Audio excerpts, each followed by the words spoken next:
Equal to ब्रह्म, तुर्य तुर्यातीत। जो साक्षी है वही परमात्मा है, वैसा तुर्य है वही तुर्यातीत है। वैसे भाग का चैतन्य और भाग रहित आनंद पूर्ण महाचिदाकाश एक ही है। त्वम और तत् तो एक ही है। तो त्वम माइनस वासना, तू माइनस वासना, तो ब्रह्म परमात्मा, ऐसा साक्षी परमात्मा है।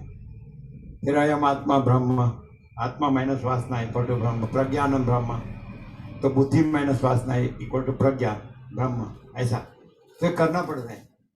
मैं आप प्रायोरिटी दो ना, तो उसी से तो व्यक्ति बड़ा हुआ है। मैं से ही कि भाई वो फिर क्या करना पड़ता है, अपना पकड़ के रखता है और उसको भी गौण नहीं करना, उसके मन में उसकी प्रायोरिटी है, तो उसको भी श्रेष्ठ बताना है। तो दूसरा उससे भी श्रेष्ठ होगा तो भी उसको श्रेष्ठ कहना ही पड़ेगा, नहीं तो वो तो उसके आगे कुछ नहीं, इसलिए नहीं तो उसका तो कोई गिनेगा ही नहीं। इसलिए नहीं, जीसस भी बराबर है ना, तो भाई अल्लाह भी बराबर है, गॉड भी बराबर है, एक ओमकार नानक भी बराबर है, ऐसा होगा। ताओ भी बराबर है, बुद्ध भी बराबर है, सिद्ध भी बराबर है, और तो उसको लेकिन पकड़ा होता है कि जो पहले नहीं हुआ होता ना, अभी अभी हुआ होता है, और उसको सर्वश्रेष्ठ करके पकड़ लिया। और होता है वो जो विभूति होती है वो वही होता है उसके साक्षात्कार से। जैसे ऐसे दृष्टांत योग सिद्ध में कि तो सुरगुण परब्रह्म साक्षात्कार करके परब्रह्म रहे, है ना, गुरु के उपदेश से, या तो सुरगुण और परि ईश्वर कृपा से परब्रह्म साक्षात्कार करके परब्रह्म रहे, तो वो तो एकम सद विप्रा बहुधा वदंती, सत स्वरूप परब्रह्म परमात्मा परम चिता कैसे किया। लेकिन ये लोग क्या करते फिर कि उसको एक भेद करके कि ये ईश्वर है, सृष्टि करता हरता, ऐसा है ना, सब सबका मालिक, सर्वस्व, सब whole and soul, whole in all, ऐसा एक सर्वव्यापक सर्वज्ञ सर्वशक्ति है, सब उसका अंश है, उसका सर्जन है, वही ये सब हो रहा है, ये सब कर रहा है, ये सब उसी में, उसी के है, उसी में, उसी रूप है, ऐसा करके सब अलग अलग माने भाग भेद से मैं से ही ये जो वसील बोले ना, મહત્પંથ સંપ્રદાય પોતપોતાના મનના કલ્પેલા ભ્રમો ઠસાવવાની ચતુરાઈ આ મહત્પંથ સંપ્રદાય पद्धति प्रक्रिया રીત फाटा परपोटा जेवा छे, ऐसा वसीट को क्यों कहना पड़ा। और उसमें क्या रहता है, छेक आप परम तत्व या परम सत्य तक मैं को ले जाओ, अर्थ को मर्मार्थ को, तो भी मैनिपुलेशन में जो उपदेशक उपदेश की गुरु उपदेश शिष्य की त्रिपुटी होगी, तो वो त्रिपुटी में मैं चालू रहेगा, आभास मात्र आकार विकार में मैं चालू रहेगा। और फिर उसको ऐसा ठहराना होगा, क्योंकि बात खोटी भी नहीं है कि भाई सब जब सब महाचिदाकाश है तो सबका मैं भी महाचिदाकाश है, सबका मेरा भी महाचिदाकाश है, पर महाचिदाकाश रूप से सब महाचिदाकाश है। और ऐसा फिर क्या है, कभी क्लैरिटी पूरी आर पार नहीं मिलती है कि सब महाचिदाकाश है, एकदम सहज है। तो ऐसे महाचिदाकाश ही स्वयं महाचिदाकाश आखो एकलो प्रकाश है, ऐसा कोई नहीं होता है। वो मैं ईश्वर साक्षात्कारी हूँ, निर्विकल्प समाधि सिद्ध हूँ, मैं आत्मा साक्षात्कारी हूँ, मैं स्वयं प्रकाश हूँ, मैं सम्यक प्रबुद्ध हूँ। I and my father are one, Jesus कहेंगे। आए ऊपर एकदम देखा, एकदम जिला ऊपर, एकदम उसे डोलता था पान, I and my father are one Jesus. तो भी फिर पिता और पुत्र ऐसा भी आएगा, नहीं तो रामकृष्ण में जैसे माता और संतान, ऐसा कुछ भी बहुत भाव बताए हैं भागवत में भी, है ना, सखा भाव है, ये भाव है ना, मित्र भाव है ना, ऐसा भाव है ना, वैसा भाव, दास भाव है ना। तो वास्तव में जो ये जो है महाचिदाकाश कैवल्य अनिशुद्ध आर पार, महाचिदाकाश अनंत संपूर्ण एक रूपता, ये नहीं मिलता है कहीं भी। और सत्शास्त्रों में ये अंदर है, लेकिन निष्कर्ष निकालना मुश्किल हो जाता है। मैं को प्रायोरिटी देंगे तो मैं चालू रहेगा, और कहेगा कि वो तो सब एक ही है, एकम सद विप्रा बहुधा वदंती, सब शब्द आएंगे। लेकिन फिर ऐसा कि जैसे चलो रामकृष्ण ने सब धर्मों से मत संप्रदाय सब मतों से उसने वो साधना किया और सब रूपों में ईश्वर का दर्शन किया, मुसलमान बन के वो गुरु करके, मुसलमान गुरु करके अल्लाह का दर्शन किया, मोहम्मद का दर्शन किया, जीसस का दर्शन किया, ऐसा है ना। शिव का आने, शक्ति का आने, गणपति सब है ना, हनुमान का, राम का आने, ऐसा आता है।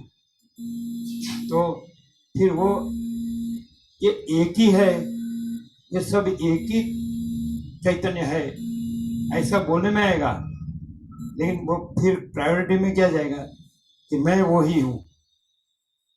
तो फिर जो लोग जहां वो कल्पना से तो अनेक और एक दूसरे से अलग अलग है, और उसमें ऐसी कल्पना हुई कि अभी मैं अंश हूं ना, मुझे अंशी को पाना है, इस अंश है ना, और अंश जीव, तो वो तो उसको पकड़ेंगे, क्योंकि उसमें एक्सप्रेशन में ऐसा आएगा कि वही सब कुछ है, उसका सब विचार वाणी वर्तन जीवन व्यवहार ऐसा होगा कि संपूर्ण है।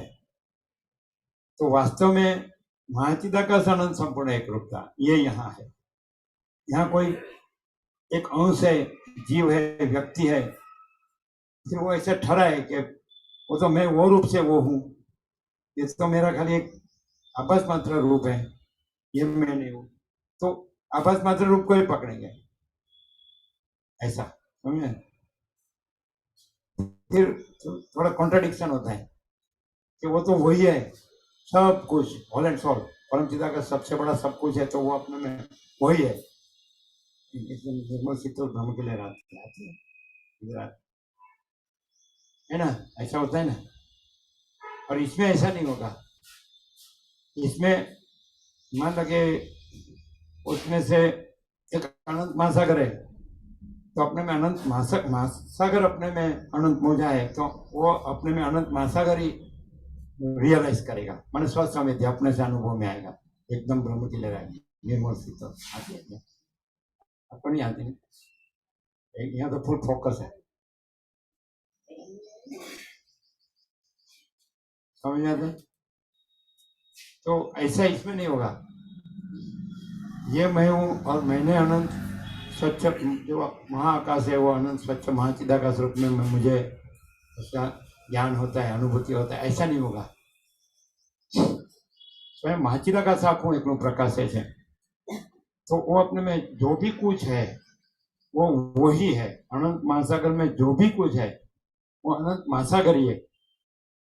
इसलिए आपको जो अलग अलग कितने मतपन संप्रदाय, करोड़ों तत्व ज्ञान के ग्रंथों, तो एक पकड़ा वो पकड़ा, एक फिर उसकी जड़ता, बस इसमें मुझे परमात्मा का अनुभव होता है, तो हम ऐसा उसको कहेंगे कि यदि तुम एक बाजू तुम जानो, भले ऐसा बोलो मुझे कोई साक्षात्कार नहीं हुआ है, तो स्वयं महाचिदाकाश आखो एकलो प्रकाश है, और महाचिदाकाश अनंतपूर्ण सार्वभौम सत्ता, महाचिदाकाश कैवल्य आणि सुधार पार, महाचिदाकाश खुद रहा है, दूसरा नहीं है, महाचिदाकाश स्वसमेत सहज निर्विकल्प है कि नहीं, महाचिदाकाश अनंत संपूर्ण स्वयं प्रकाश, ये एक बात, महाचिदाकाश सब कुछ है सब जगह। और दूसरी बात, तुम जो मैं कह के और तुम अमुक अवतार या विश्व विभूति या भगवान, अब जब तुम मानते हो राम हो, कृष्ण हो, शिव शक्ति, गणपति, हनुमान, ये कोई भी तुम मानते हो, कोई भी अवतार करो, अरे जीसस हो, नानक हो, कोई भी हो, तो बोलो दो सत्य है या अनेक सत्य है, तो वास्तविक अनंत संपूर्ण जो अनंत पूर्ण सत्य कहना हो तो किसको कहेंगे। और उसमें अलग तुम भाग्य से तुम जो जान रहे हो या मान रहे हो या कुछ भी कर रहे हो या रहे हो या अनुभव करे, तो बोलो ये तो अनंत पूर्ण परम सत्य है, परम तत्व है। और महाचिदाकाश अनंत संपूर्ण एक रूपता का हो, तो फिर उसमें कोई शंका है, दो बाजू, एक बाजू ये रखो महाचिदाकाश अनंत संपूर्ण स्वयं प्रकाश, और एक बाजू ये मैं हूं और मुझे ईश्वर साक्षात्कार हुआ है अनंत चैतन्य प्रकाश का। ऐसे आप नहीं मिलेंगे आपको ज्ञान योगी भक्त उसके जीवन चरित्र वचनों में, ऐसे मिलेंगे कि आप मान जाएंगे। क्यों कि आप कल्पना से रहे होंगे, कल्पना नहीं है, आप भी वही है, जो है सो है, उसके सिवा तो कुछ नहीं, सब वही है, तो आप भी वही है। लेकिन आप कल्पना प्लस होंगे ना, तो ऐसा जो कैरेक्टर होंगे ना, तो आपको वही सब कुछ देगा, आप उसके प्रभाव में आ जाएंगे, फिर आपका द्वैत जारी रहेगा, चालू रहेगा, और आप मान लेंगे बस अभी तो मुझे सब हो गया। फिर ऐसे लोग अपने को कुछ मान लेते हैं कि मैं संत हूँ या भक्त हूँ या ज्ञानी हूँ या योगी हूँ या वेदांती हूँ या ब्रह्म ज्ञानी हूँ, कुछ, अगर कोई विभूति हो, ऐसा कुछ है ना, महात्मा हो, तो ये गलत, ये गलत। माने जो ये भेद भ्रम है, वो कोई वस्तु नहीं है। भ्रम क्यों नहीं है कहने के लिए, भ्रम कि नहीं है वो नहीं है, इसलिए भ्रम कहना नहीं है, और फिर संपूर्ण भेद भ्रम रहित कहना भी नहीं है, संपूर्ण ही है, भेद नहीं है, इसलिए भेद संपूर्ण भेद भ्रम रहित कहना भी नहीं है। और वो उसको जब उसके मैनिफेस्टेशन, अभिव्यक्ति में, एक्सप्रेशन में, है ना, आप फिर मान लो कि ये मनुष्य है, उसका अंतःकरण है, मन बुद्धि चित्त का मन है, बुद्धि है, तो मनुष्य तो मन बुद्धि से ही सब जानता है, तो उससे फिर वहां से थ्रू, उसके थ्रू महाचिदाकाश, मनुष्य अंतःकरण थ्रू, उसके अंतरात्मा थ्रू, उसके अंतःकरण थ्रू, वो ये सब एक्सप्रेशन प्रकाशा, ये सब मैनिफेस्टेशन, बराबर, मन के लैंग्वेज, भाषा, भाव, विचार, है ना, इमोशन, लागणी, है ना, थॉट, फीलिंग, है ना, ये प्रकाश है, महाचिदाकाश ही प्रकाश है। जैसे अनंत महासागर अनंत मौजा प्रकाश है, वैसे स्वयं महाचिदाकाश आखું એકલું પ્રકાશ છે, જેવું માણસ પ્રકાશ, मानस का अंतरात्मा प्रकाश,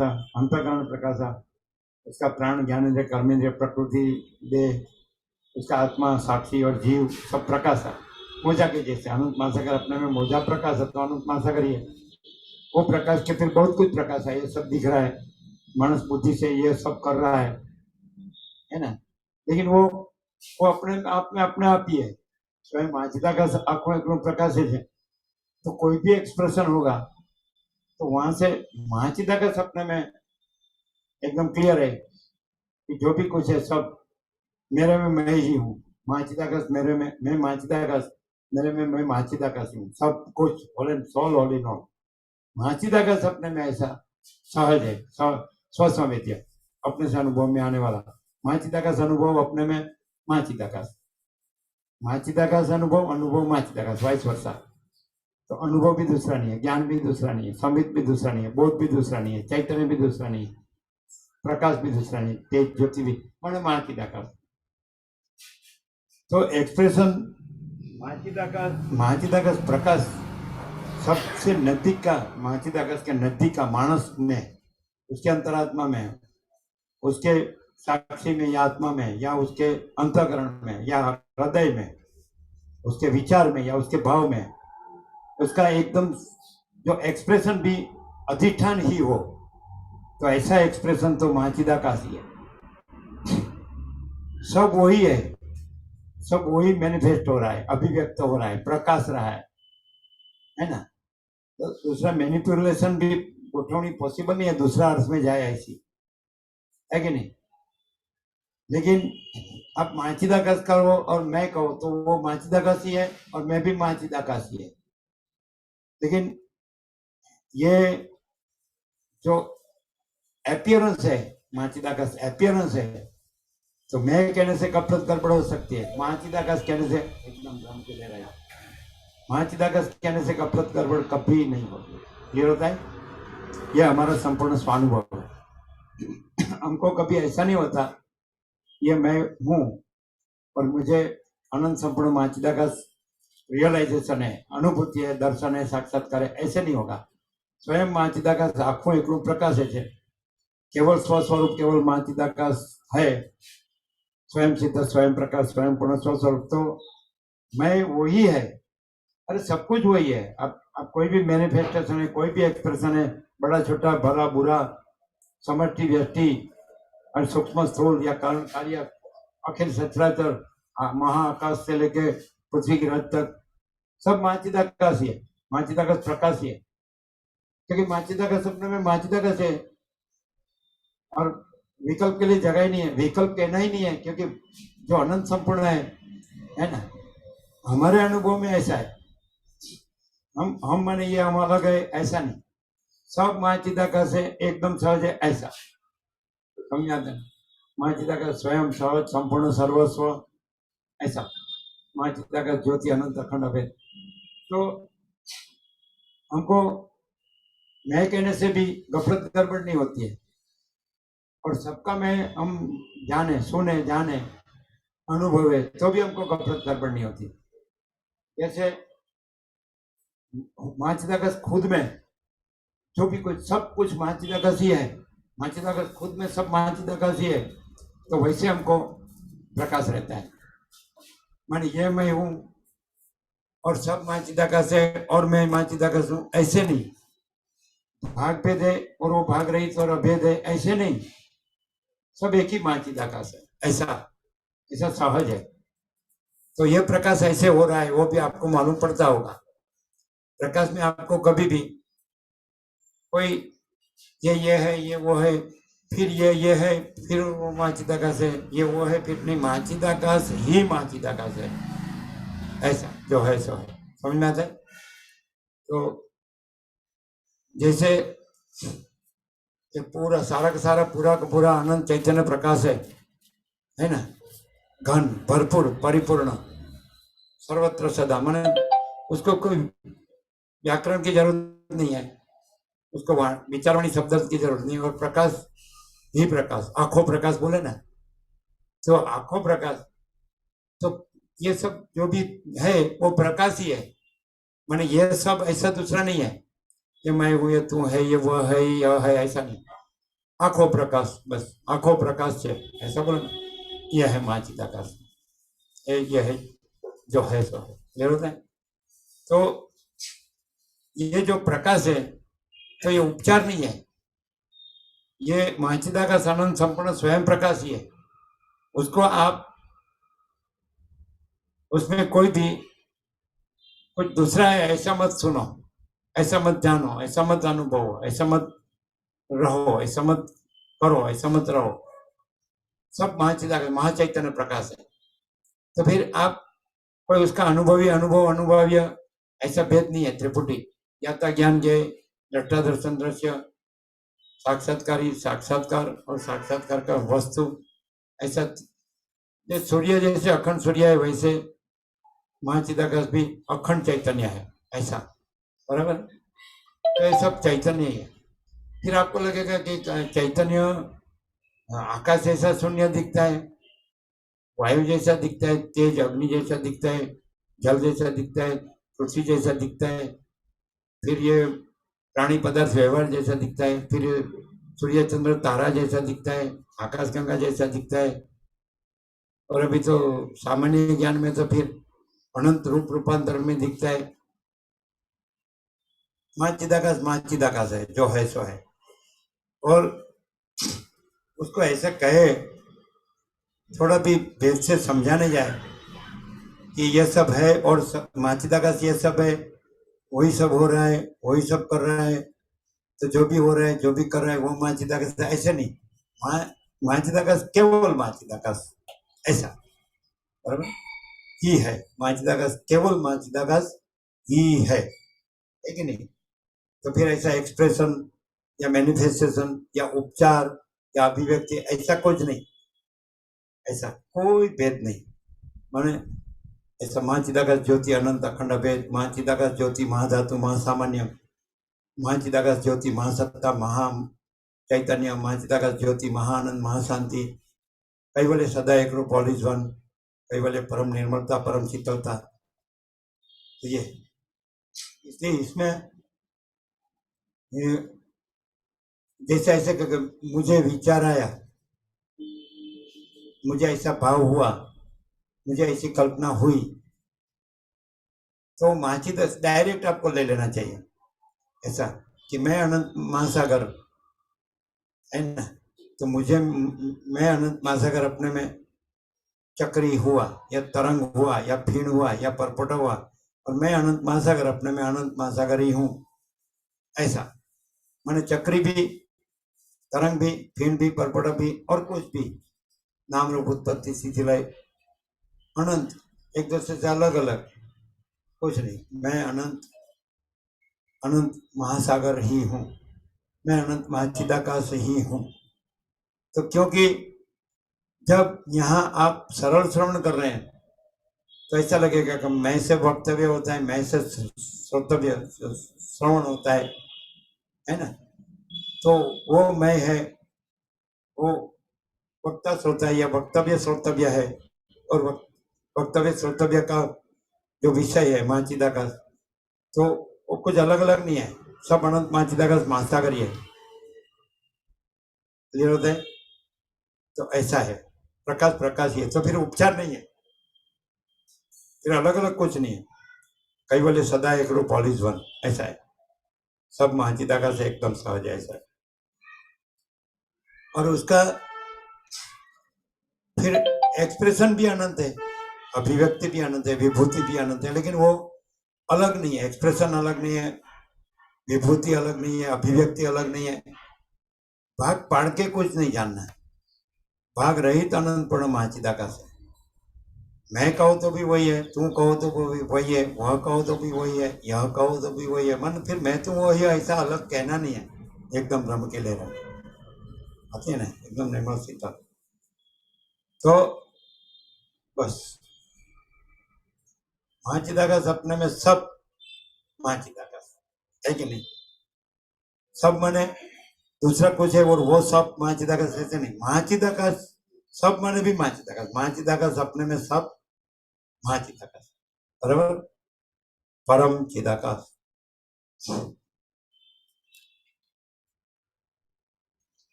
आद्य परब्रह्म सदगुरुदेव की जय। ओम श्री परमात्मने नमः। तो इसमें बस एक 17 अक्षर आगे चला गया, अभी थोड़े से उसमें आया था, लेकिन एक महाचिदाकाश ही महाचिदाकाश एक रूप, महाचिदाकाश ही महाचिदाकाश एक रूप है ना।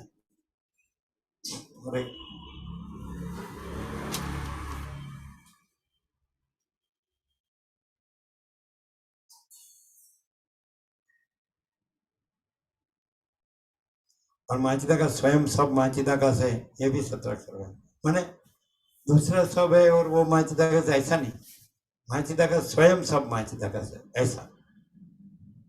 महासागर मोजा है और मोजा सब महासागर, ऐसा नहीं, महासागर स्वयं सब महासागर, ऐसा। महाचिदाकाश स्वयं सब महाचिदाकाश है, बराबर है।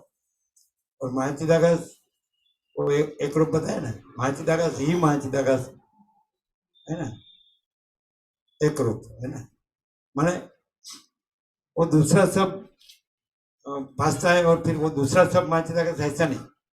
और चिदाकाश और चिदाभास ऐसा नहीं, बिंब और प्रतिबिंब ऐसा नहीं, बिंब ही बिंब है, ऐसा। प्रतिबिंब कहना ही नहीं है, समझ में आता ना। वैसे जैसे सूर्य और सूर्य का प्रतिबिंब ऐसा नहीं, सूर्य ही सूर्य है, तो ये जगत महाचिदाकाश का प्रतिबिंब है, प्रतिभास है, ऐसा नहीं। महाचिदाकाश ही महाचिदाकाश जो है सो है कि नहीं, महाचिदाकाश ही महाचिदाकाश जो है सो है। तो मैंने आपको कोई द्वैत अद्वैत की गड़बड़ नहीं रहेंगी, गड़मसल खटपट कड़ाकुट जो बोलते ना, ऐसा। बस केवल स्वस्वरूप केवल महाचिदाकाश है ना, वो भी ऐसा ही है। और महाचिदाकाश अनंत पूर्ण सार्वभौम सत्ता है ना, वो भी वही है। महाचिदाकाश अनंत संपूर्ण एक रूपता, वो भी वही है ना। सब ये तो आ गया है, सब स्वयं महाचिदाकाश आखों एक प्रकाश है, ये भी आ गया है कि नहीं। महाचिदाकाश कैवल्य अणि सुधार पार, वो भी आ गया है ना। ये क्या है कि जिसको कुछ नहीं है ऐसा कहते हैं महाचिदाकाश में, वो भास नहीं रहता है, ऐसा भास और कल्पना भ्रम हो कहो या कुछ भी, भास भाग भेद भ्रम को कुछ भी, माने द्वैत अद्वैत कुछ नहीं सब कुछ ही सब कुछ है, ऐसा। तो परम चिदाकाश।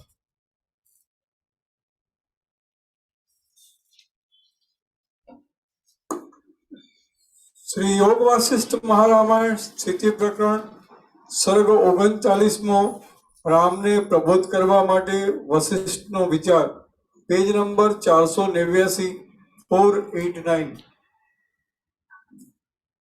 સર્ગ 39મો. આ 39મા સર્ગમાં બ્રહ્મનું સર્વશક્તિમાનપણું, રામના મોહનો વિસ્તાર અને રામને સમજાવવા સારું વશિષ્ઠે કરેલો વિચાર કહેવામાં આવશે. રામને પ્રબુદ્ધ કરવા માટે વશિષ્ઠનો વિચાર. રામ બોલે, હે ભગવાન, આમ છે તો એક અને નિર્વિકાર એવા બ્રહ્મમાં વિધ વગરના ચિત્ર જેવી આ इसमें સૃષ્ટિ, इसमें यह दृष्टा दर्शन दृश्य या ज्ञाता ज्ञान ज्ञेय या ध्याता ध्यान ध्येय या उपासक उपासना उपास्य देव या अनुभवी अनुभव अनुभव्य, ऐसा भागभेद नहीं आएगा। जैसे माचिदा का ज्योति अनंत अखंड अभेद, माने माचिदा का स्वयं सहज संपूर्ण सर्वस्व, ऐसा समझ आता कि नहीं। इसमें द्वैत या त्रिपुटी ऐसा ऐसा भास नहीं होता, ऐसा है। बस प्रकाश, आखो प्रकाश है, बस ऐसा है। वो कहा ना कि प्रकाश ना टुकड़ा थाय, बस तो आखो प्रकाश है, ऐसा आकाश जैसा प्रकाश है, इसलिए चिदाकाश, चैतन्य आकाश, क्योंकि वो स्वयं प्रकाश है, चैतन्य है, अनुभव है, ज्ञान है, बोध है, संवित है, इसलिए अनंत शुद्ध चिदाकाश। वैसे शॉर्ट में उसको कि जिसमें आपको निर्विवाद स्वीकार हो, ऐसा सबको, क्या अनंत शुद्ध चिदाकाश, ऐसा। फिर उसको दूसरा कुछ कहने की आवश्यकता नहीं पड़ती है। ये सब क्या है तो अनंत शुद्ध चिदाकाश, so that's all, ऐसा परम चिदाकाश।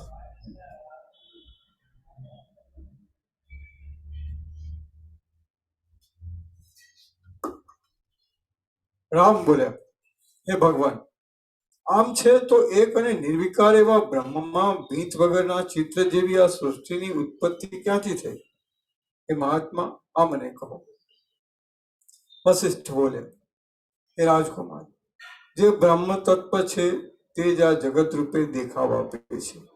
એ બ્રહ્મ સર્વશક્તિમાન છે, એટલા માટે કાર્યપણું, કારણપણું, એકપણું, અનેકપણું, આદિપણું અને અંતપણું ઇત્યાદિ સગળી શક્તિઓ બ્રહ્મમાં દેખાય છે. જે શક્તિઓ છે તેઓ પણ બ્રહ્મ જ છે, બીજું કોઈ નથી. જેમ સમુદ્રના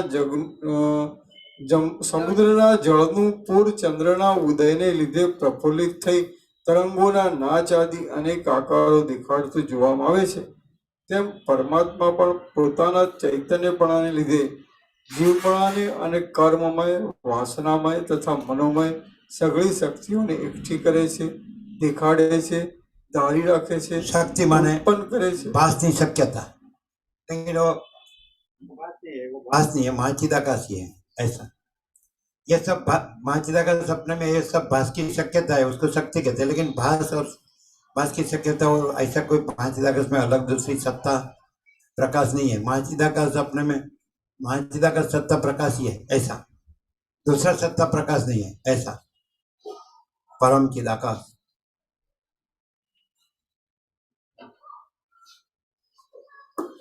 જેમ સમુદ્રના જળનું પૂર ચંદ્રના ઉદયને લીધે પ્રફુલ્લિત થઈ તરંગોના નાચ આદિ અનેક આકારો દેખાડતું જોવામાં આવે છે, તેમ પરમાત્મા પણ પોતાના ચૈતન્યપણાને લીધે જીવપણાને અને કર્મમય, વાસનામય તથા મનોમય સગળી શક્તિઓને એકઠી કરે છે, દેખાડે છે, ધારી રાખે છે, ઉત્પન્ન કરે છે અને પછી તિરોહિત કરી દે છે.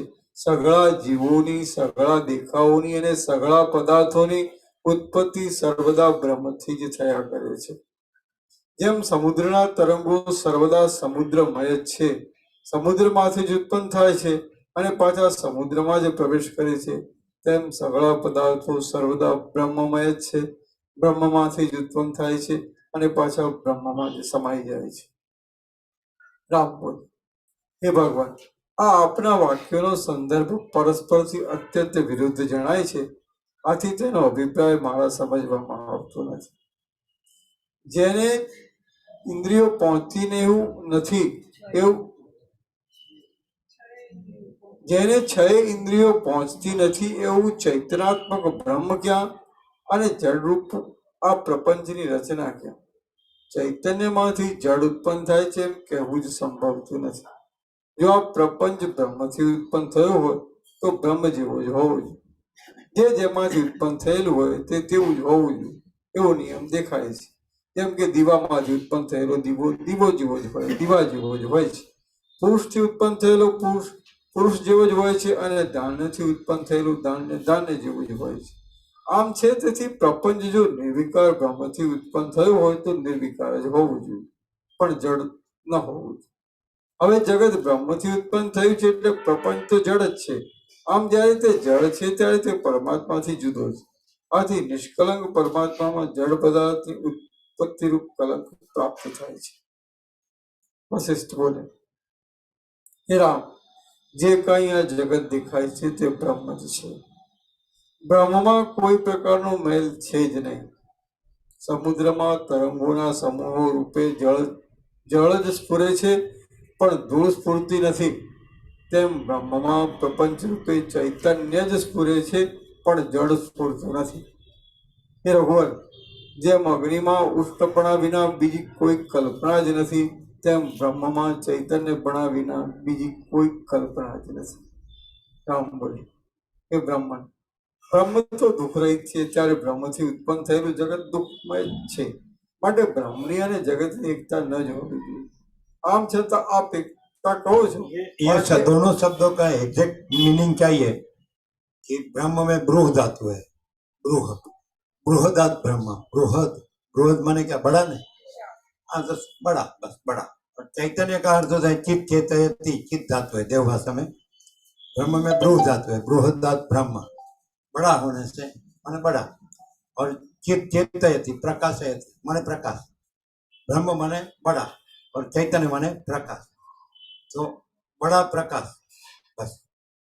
ब्रह्म माने बड़ा, बृहद है ना, और चैतन्य माने चित चेतयति, प्रकाशयति, तो माने प्रकाश है ना, तो बड़ा प्रकाश। तो ये सब बड़ा प्रकाश है, ब्रह्म चैतन्य है, तो माने ये सब बड़ा प्रकाश है। बड़ा बड़ा प्रकाश है, बस दैट्स ऑल, फिनिश। ब्रह्म चैतन्य बड़ा प्रकाश है कि नहीं? सीधा नहीं है?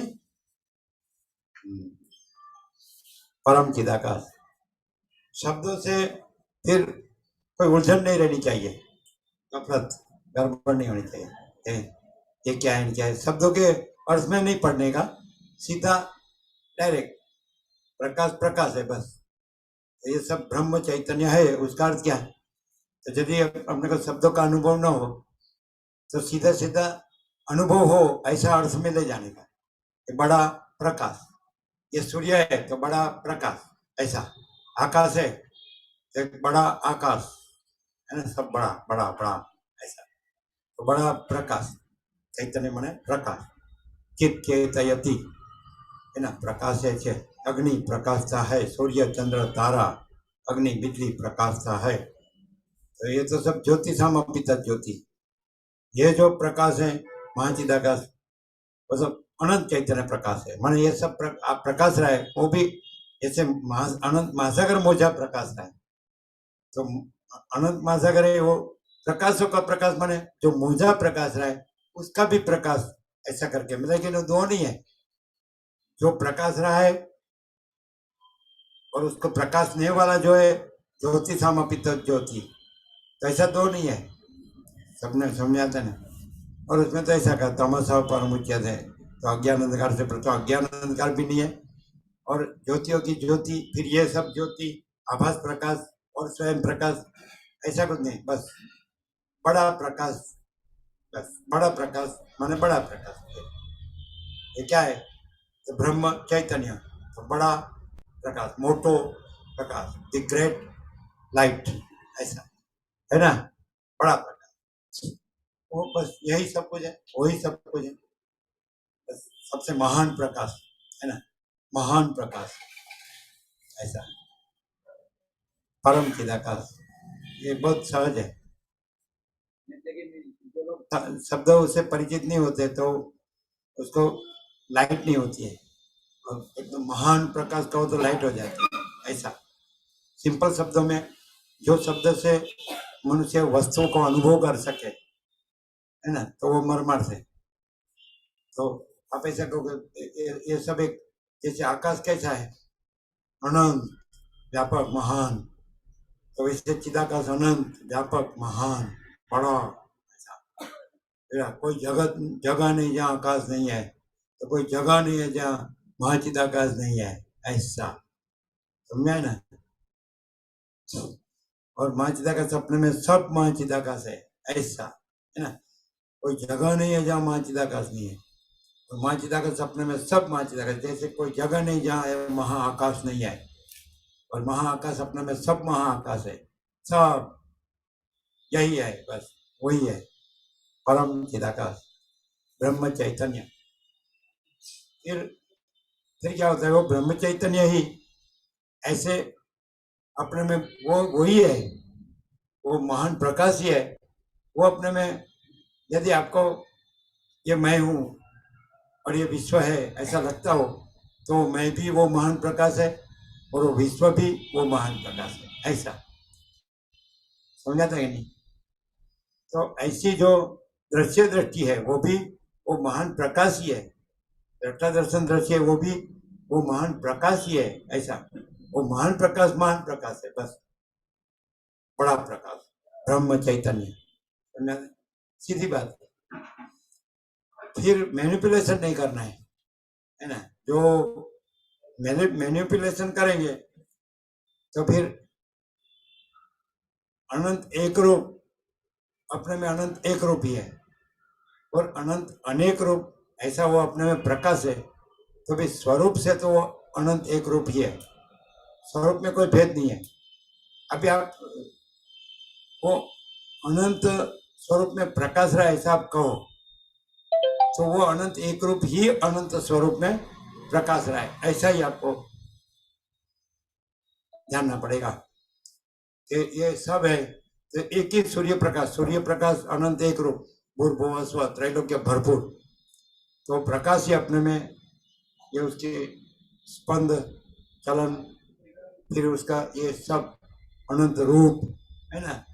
तो प्रकाश ही है, प्रकाश ही अपने में प्रकाश ही है, प्रकाश अपने में प्रकाश ही है, महान प्रकाश ऐसा। तो वैसे ये चैतन्य प्रकाश ऐसा। तो आप ऐसे कहो कि वो ब्रह्म चैतन्य प्रकाश है, वो तो स्वयं प्रकाश है, और ये तो प्रातिभाषिक प्रकाश है, आभास प्रकाश है, सूर्य चंद्र तारा अग्नि बिजली, तो वो वही है, समझाता है नहीं।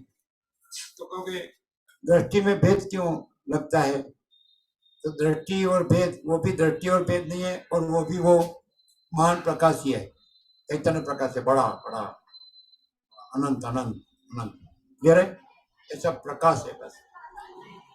जो जिसको ऐसा प्रकाश अपने में ऐसा हुआ कि मैं ये मानस हूँ, तो उसको ऐसा हो कि प्रकाश है, बेड़ा पार हो गया, वो प्रकाश है, मानस प्रकाश है। तो प्रकाश में ऐसा हो कि ये प्रकाश अपने में विश्व प्रकाश रहे, तो ये प्रकाश है ऐसा हो गया, तो उसका बेड़ा पार हो गया। हवा है, तेज में तेज, ज्योति में ज्योति, प्रकाश में प्रकाश, बस। अब ये होना नहीं है, है ही। मानो कि चलो चलो ये सब है, अभी ये सब प्रकाश है, ये सब चैतन्य प्रकाश है, घन, कोई जगह खाली नहीं।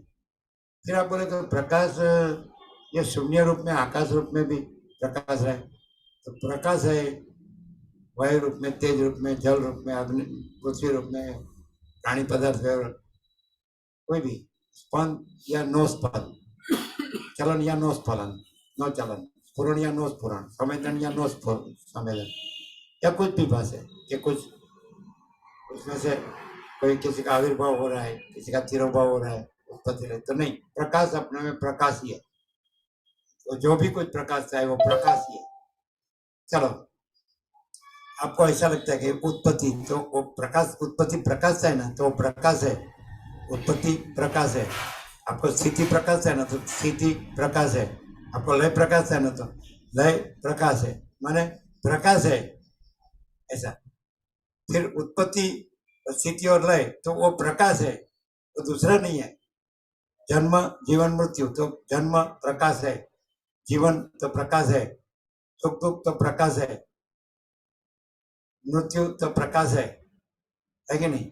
प्रकाशता है कि नहीं? जन्म प्रकाशता है, जीवन प्रकाशता है, सुख दुख प्रकाशता है, मृत्यु प्रकाशता है क्या? प्रकाश तो प्रकाश है। मैं तू वह यह, तो मैं प्रकाश है, तू प्रकाश है, वह प्रकाश है, यह प्रकाश है कि नहीं? प्रकाश है कि नहीं? तो प्रकाश है बस। आखा प्रकाश, आखो आखा प्रकाश माने बड़ा महान प्रकाश, ऐसा प्रकाश। अभी इतना सुना या इतना जाना तो गफलत गड़बड़ नहीं आनी चाहिए ऐसा, क्योंकि प्रकाश में गफलत गड़बड़ नहीं है।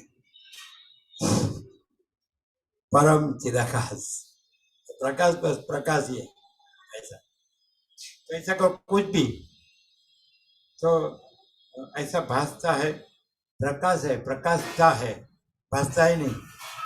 भास कहने से आपको दूसरा अर्थ होता है, और प्रकाश कहने से प्रकाश प्रकाश है ऐसा, एकदम सहज सहज परम चिदाकाश।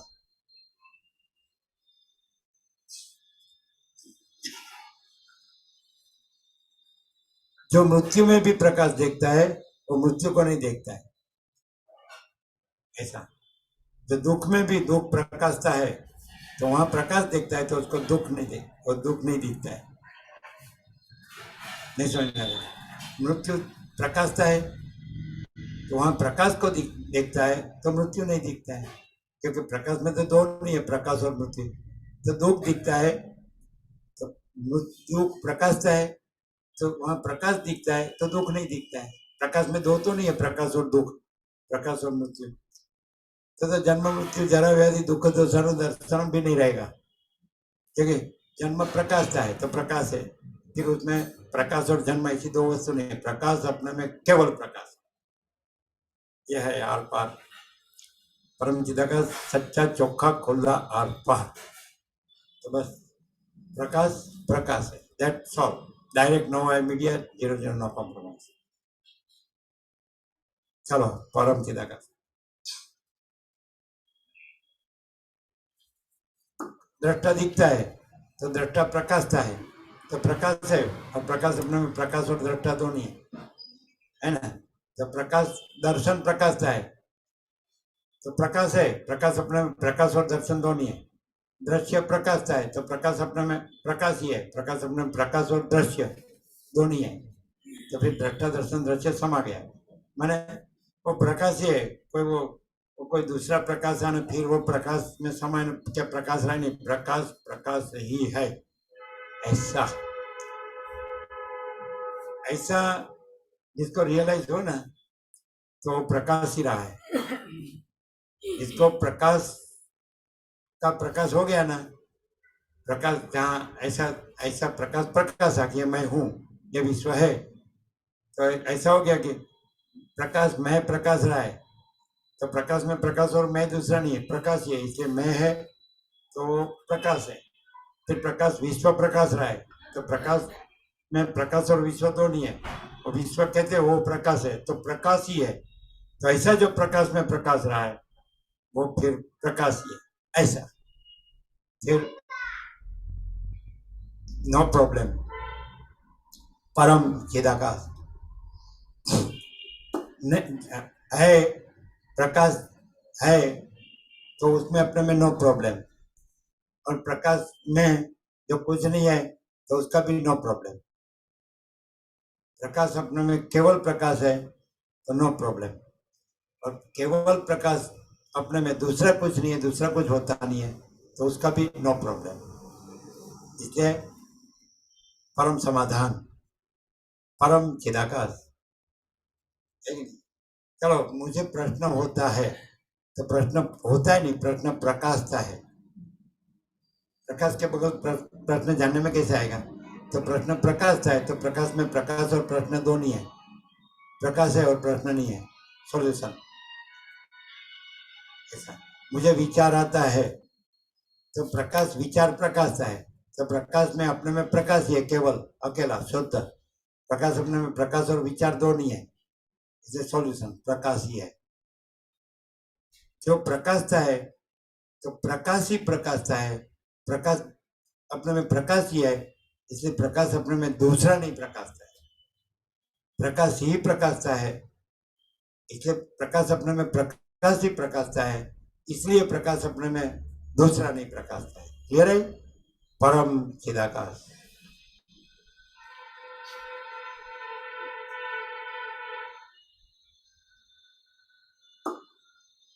રામ બોલ્યા, હે બ્રાહ્મણ, બ્રહ્મ તો દુઃખ રહિત છે, ત્યારે બ્રહ્મથી ઉત્પન્ન થયેલું જગત દુઃખમય છે, માટે બ્રહ્મની અને જગતની એકતા ન જ હોવી જોઈએ.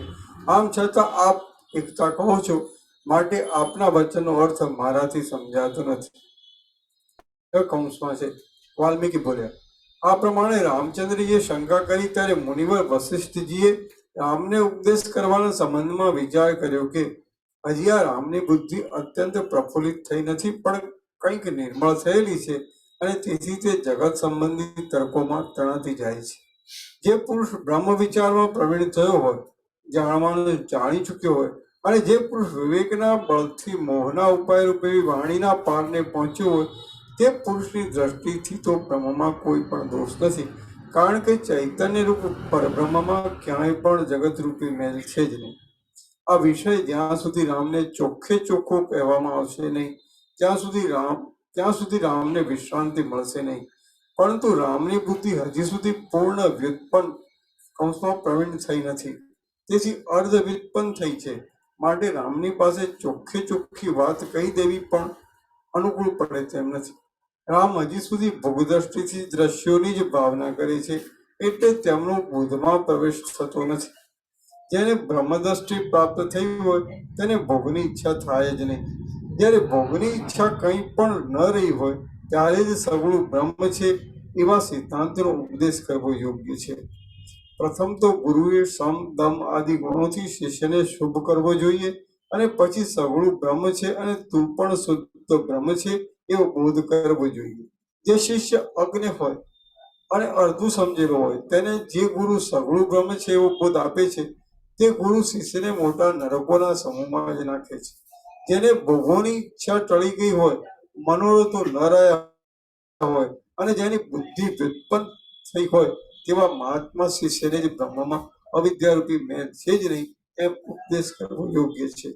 શિષ્યની બુદ્ધિની પરીક્ષા કર્યા વિના જે ગુરુ તેને બોધ આપે છે તે મૂળ બુદ્ધિ વાળો ગુરુ જ જગતનો પ્રલય થતા સુધી નરકમાં પડ્યો રહે છે. અજ્ઞાન રૂપી અંધકારને તોડનાર પૃથ્વીના સૂર્યરૂપ મુનિશ્રેષ્ઠ વશિષ્ઠે એ પ્રમાણે વિચાર કરીને નીચે પ્રમાણે કહ્યું.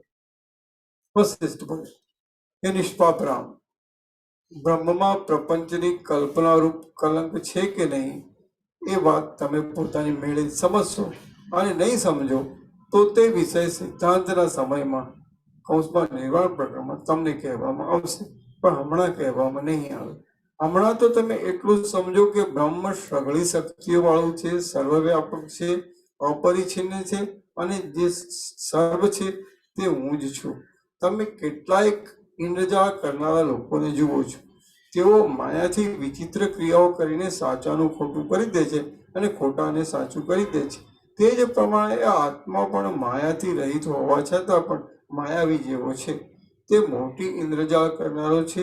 તે ગળાને લુગડું કરી નાખે છે, લુગડાને ગળો કરી નાખે છે, પથરામાં લતાને ઉત્પન્ન કરે છે, લતામાં પથરાને ઉત્પન્ન કરે છે, મેરુ પર્વતના સુવર્ણ શિખરમાં નંદનવન બનાવે છે, કલ્પ વૃક્ષોમાં રત્નોના ગુચ્છો ઉત્પન્ન કરે છે, અને ગંધર્વનગરમાં બગીચાની પેટે આકાશમાં વાડી વાવે છે.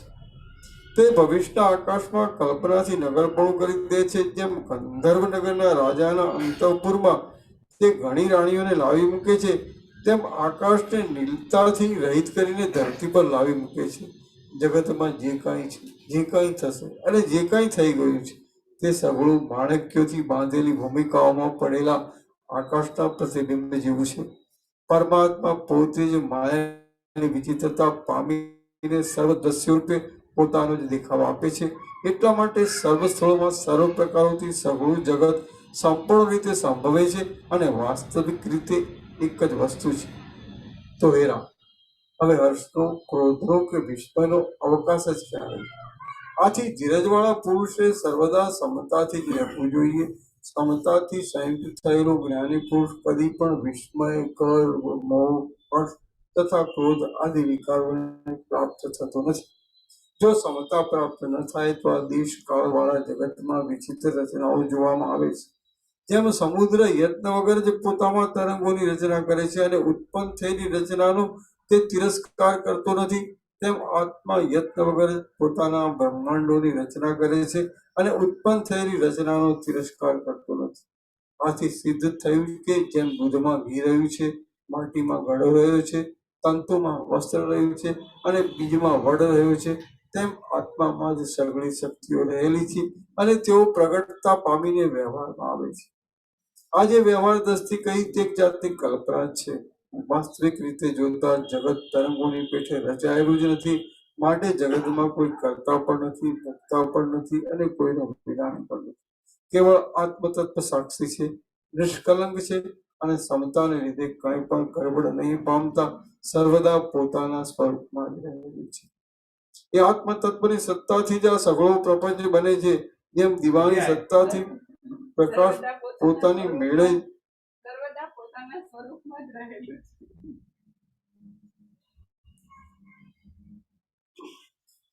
એ આત્મતત્વની સત્તાથી જ આ સઘળો પ્રપંચ બને છે. જેમ દીવાની સત્તાથી પ્રકાશ પોતાની મેળે જ થાય છે, જેમ સૂર્યની સત્તાથી દિવસ પોતાની મેળે જ થાય છે અને જેમ પુષ્પની સત્તાથી સુગંધ પોતાની મેળે જ થાય છે, તેમ આત્માની સત્તાથી જગત પોતાની મેળે જ થયું છે. આ જગત આભાસ માત્ર છે અને દેખાયા કરે છે એટલું જ છે, પણ તે બ્રહ્મની સત્તાથી જુદી સત્તા વાળું નથી. જેમ વાયુનું ચલન વાયુથી ભિન્ન પણ નથી અને અભિન્ન પણ નથી, તેમ આ જગત બ્રહ્મથી ભિન્ન પણ નથી અને અભિન્ન પણ નથી, પરંતુ અનિર્વચનીય એટલે કે નિરૂપણ કરી શકાય નહીં એવું છે. જગત આત્માના સામિપ્ય માત્રથી પ્રગટ થાય છે અને તેના દોષોનો આત્માને વાસ્તવિક રીતે કંઈ પણ લેપ નથી. તે છતાં આત્મા જાણે જગતનો કરતા હરતા હોય એમ આપણા અજ્ઞાનને લીધે જણાય છે. આમાં કેવળ એટલું સમજવાનું છે કે જેમ પુષ્પો જેવા તારાઓ આકાશમાં કોઈ સમયે પ્રગટ થાય છે, કોઈ સમયે થોડા પ્રગટ થાય છે અને કોઈ સમયે પ્રગટ થતા જ નથી, તેમ આત્મામાં બ્રહ્માંડો અજ્ઞાનના સમયમાં પ્રગટ થાય છે, જ્ઞાનની ઉત્પત્તિના સમયમાં થોડા પ્રગટ થાય છે અને જ્ઞાનની પાક દશાના સમયમાં પ્રગટ થતા જ નથી. જે પદાર્થ આત્માની સત્તાથી જુદી સત્તા વાળો હોય તેનો નાશ થવો સંભવે, પણ જે પદાર્થ આત્માની સત્તાથી જુદી સત્તા વાળો ન હોય તેનો નાશ થવો કેમ સંભવે? જે પદાર્થ આત્માની સત્તાથી જુદી સત્તા વાળો હોય તેની ઉત્પત્તિ થવી સંભવતી નથી, પણ જે પદાર્થ આત્માની સત્તાથી જુદી સત્તા વાળો ન હોય તેની ઉત્પત્તિ થવી સંભવે છે. માટે જો જગતને ઉત્પન્ન થયેલું માનીએ તો આત્માથી જ ઉત્પન્ન થયેલું અને આત્માથી જ સત્તા પામેલું માનવું જોઈએ. વાસ્તવિક રીતે જોતા જે પદાર્થની સત્તાથી જુદી સત્તા વાળો ન હોય તેની ઉત્પત્તિ માનવી પણ અયોગ્ય છે. એટલા માટે જગતની ઉત્પત્તિ થઈ નથી ને ઉત્પત્તિ કે નાશ નથી. એટલા માટે જગતની જુદી સ્થિતિ હોવી એ પણ સંભવિત નથી. આમ હોવાથી સમજવાનું એ છે કે બીજી કોઈ સામગ્રીથી નહીં પણ વાસ્તવિક સચ્ચિત સ્વરૂપના બળથી જ સર્વ પદાર્થોનો દેખાવ થાય છે. દેખાવ થતા જ આત્માને તે પદાર્થોમાં અભિમાનનો ઉદય થાય છે. તે અભિમાન કાળે કરી દ્રઢ થાય છે અને તેનું દ્રઢપણું થતા તરત જ લાખો સ્કંદો વાળું, વિચિત્ર શુભાશુભ ભાવના સમૂહ વાળું અને ઘણી ઘણી શાખાઓ વાળું સંસારરૂપી વૃક્ષ ઘણું વિસ્તૃત તથા ઘણું ઉન્નત થાય છે. આત્માના બંધનરૂપા સંસારરૂપી વૃક્ષ આશાઓરૂપી માંજરો વાળું છે, દારૂણ દુઃખાધિક રૂપી ફળો વાળું છે, ભોગોરૂપી પલ્લવ વાળું છે, જરારૂપી ધોળા પુષ્પો વાળું છે અને તૃષ્ણારૂપી લતાઓથી શોભી રહ્યું છે. તેને વિવેકરૂપી ખડગથી કાપી નાખીને તમે જીવન મુક્ત થાઓ અને થાંભલાથી છૂટા થયેલા મોટા હાથીની પેટે અહીં વિહાર કરો. શ્રી યોગ વાસિષ્ઠ મહારામાયણમાં સ્થિતિ પ્રકરણનો સર્વેક્ત પ્રતિપાદન નામનો સર્ગ 39મો સમાસ. સર્ગ 40મો. આ 40મા સર્ગમાં ઉપાધિને લીધે જીવોની ઉત્પત્તિ થયાનું અને જીવોના તથા ઉપાધિઓના બ્રહ્મપણાનું વિસ્તારથી નિરૂપણ કરવામાં આવશે. જીવ અને ઉપાધિનું બ્રહ્મપણ. રામ બોલે, હે પ્રભુ, બ્રહ્મના સ્વરૂપમાંથી આ જીવોની ઉત્પત્તિ કેમ થઈ છે? એ ઉત્પત્તિ કેટલા પ્રમાણમાં આવી છે અને કેવા પ્રકારની છે એ આપ વિસ્તારથી કહો. વશિષ્ઠ બોલે, હે મહાભાવ, આ વિચિત્ર પ્રાણીઓની જાતિઓ જે રીતે ઉત્પન્ન થાય છે, જે રીતે નાશ પામે છે, જે રીતે મુક્ત થાય છે, અને જે રીતે વધે છે અને જે રીતે તિરોહિત થઈને રહે છે, તે સંબંધમાં હું સંક્ષેપથી તમારી પાસે કહું છું. તે નિષ્પાપ, તમે તે સાંભળો.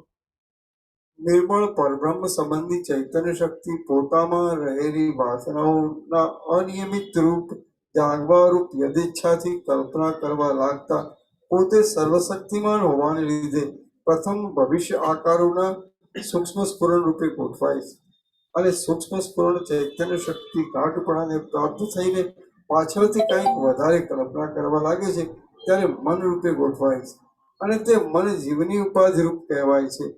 એ મન પોતાની બ્રહ્મપણા રૂપ સ્થિતિને જાણે છોડી દેતું હોય એવું થઈને પોતાના સંકલ્પ માત્રથી જરાવારમાં આ ગંધર્વનગર જેવા મિથ્યા દ્રશ્યોને બનાવે છે.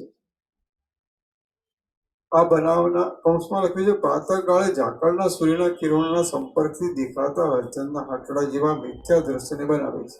આ બનાવના આરંભમાં ચૈતન્ય સ્વયં પ્રકાશ હોવા છતાં પણ શૂન્ય જેવું પ્રતીત થાય છે અને તેવી આસ્થાવાળું જ રહીને અનુભવમાં આવતા તેવી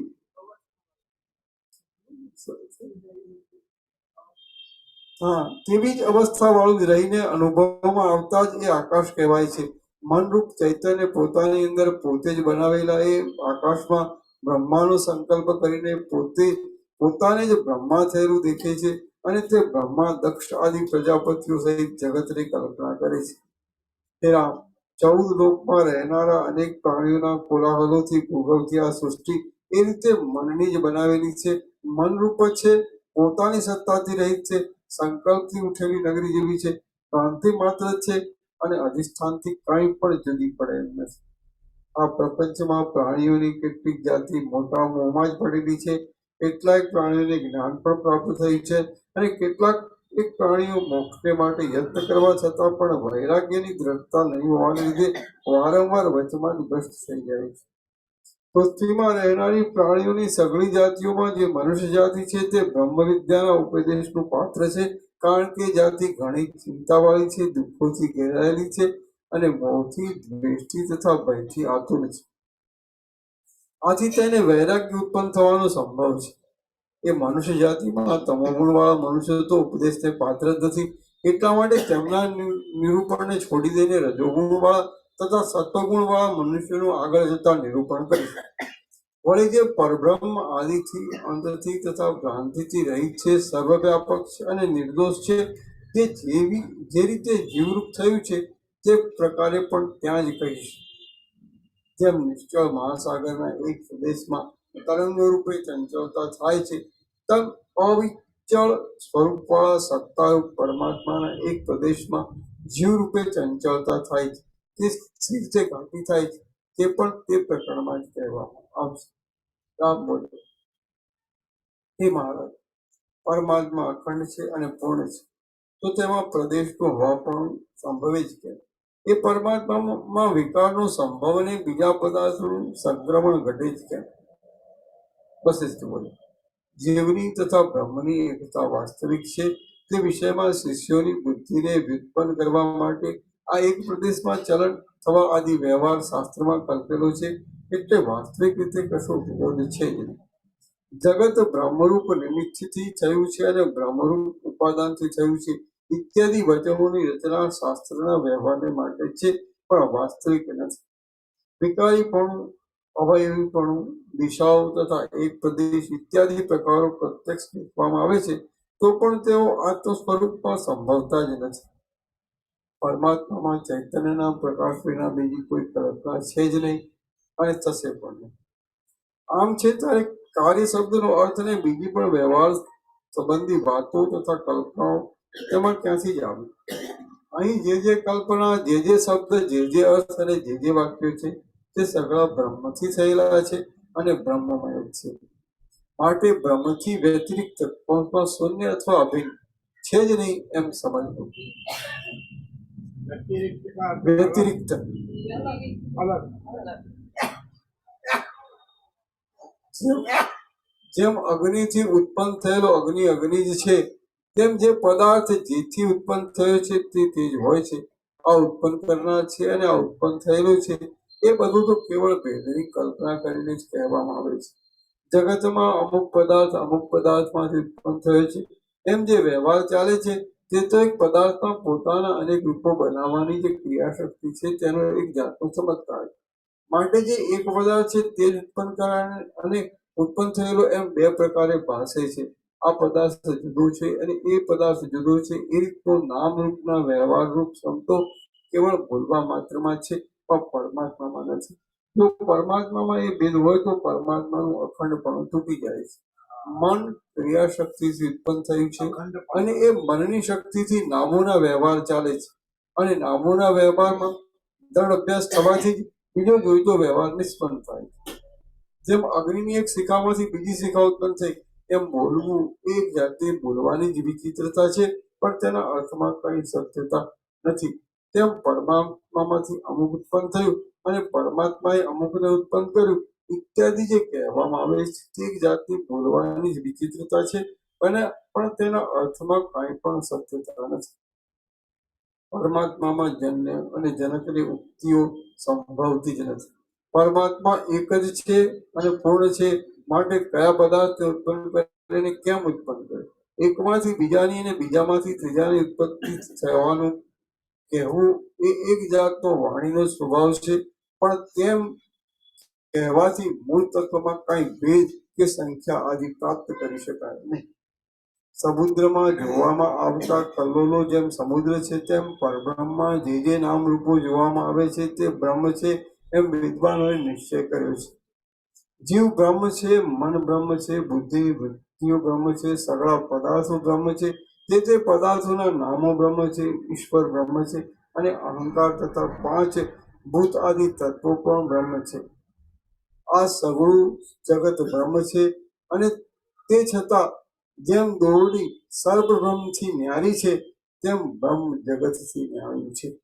વાસ્તવિક રીતે તો આ જગત છે જ નહીં, પણ જે કંઈ છે તે સગળું બ્રહ્મ જ છે. પરમાત્મામાં આ પદાર્થ અન્ય છે અને આ પદાર્થ અન્ય છે એવી રીતના વિભાગોની કલ્પના કરીને બોલવું એક જાતની અજ્ઞાન રૂપ ભ્રાંતિથી જ છે. વાસ્તવિક રીતે જોતા એ બોલવામાં શી સત્યતા છે? જેમ અગ્નિમાંથી શિક્ષા થાય છે તેમ બ્રહ્મમાંથી આ જગત થયું છે. તો જેમ અગ્નિમાં અને શિક્ષામાં ભેદ નથી તેમ બ્રહ્મમાં અને જગતમાં ભેદ નથી. તે છતાં જે ભિન્ન ભિન્ન પદાર્થોની કલ્પના થઈ છે તે સગળી મનની ચપળતાથી થઈ છે. બ્રહ્મ નિત્ય સિદ્ધ છે અને કુટસ્થ છે, તેમાં કોઈ પ્રકારનો ભેદ સિદ્ધ થતો જ નથી. જે વાત પિત્તાદિક દોષથી ચંદ્રમાં બેપણાનું જ્ઞાન થાય છે તે જ્ઞાનથી બે ચંદ્ર છે એમ કહેવામાં આવે છે એ મિથ્યા છે. તેમ અજ્ઞાન રૂપ દોષથી આત્મામાં પદાર્થોના ભેદનું જ્ઞાન થાય છે અને તે જ્ઞાનથી પદાર્થો જુદા જુદા છે એમ કહેવામાં આવે છે એ સગળું મિથ્યા છે. જેમ દ્રષ્ટિના દોષવાળાઓને એક ચંદ્ર જ બે રૂપે પ્રતીત થાય છે, તેમ અજ્ઞાનના દોષવાળાઓને બ્રહ્મ જ દ્વૈત રૂપે પ્રતીત થાય છે. બ્રહ્મ સ્વરૂપ સર્વરૂપ છે, સર્વવ્યાપક છે અને અંત વગરનું છે. તેથી જુદું કંઈ પણ સંભવતું નથી. બ્રહ્મથી જે ઉત્પન્ન થયેલું માનવામાં આવે છે તે પણ બ્રહ્મ જ છે. બ્રહ્મ તત્વ વિના બીજું કંઈ પણ હોવું સંભવતું નથી. જે કંઈ આ જગત છે તે સગળું બ્રહ્મ જ છે એમ સમજવું એ જ વાસ્તવિક છે.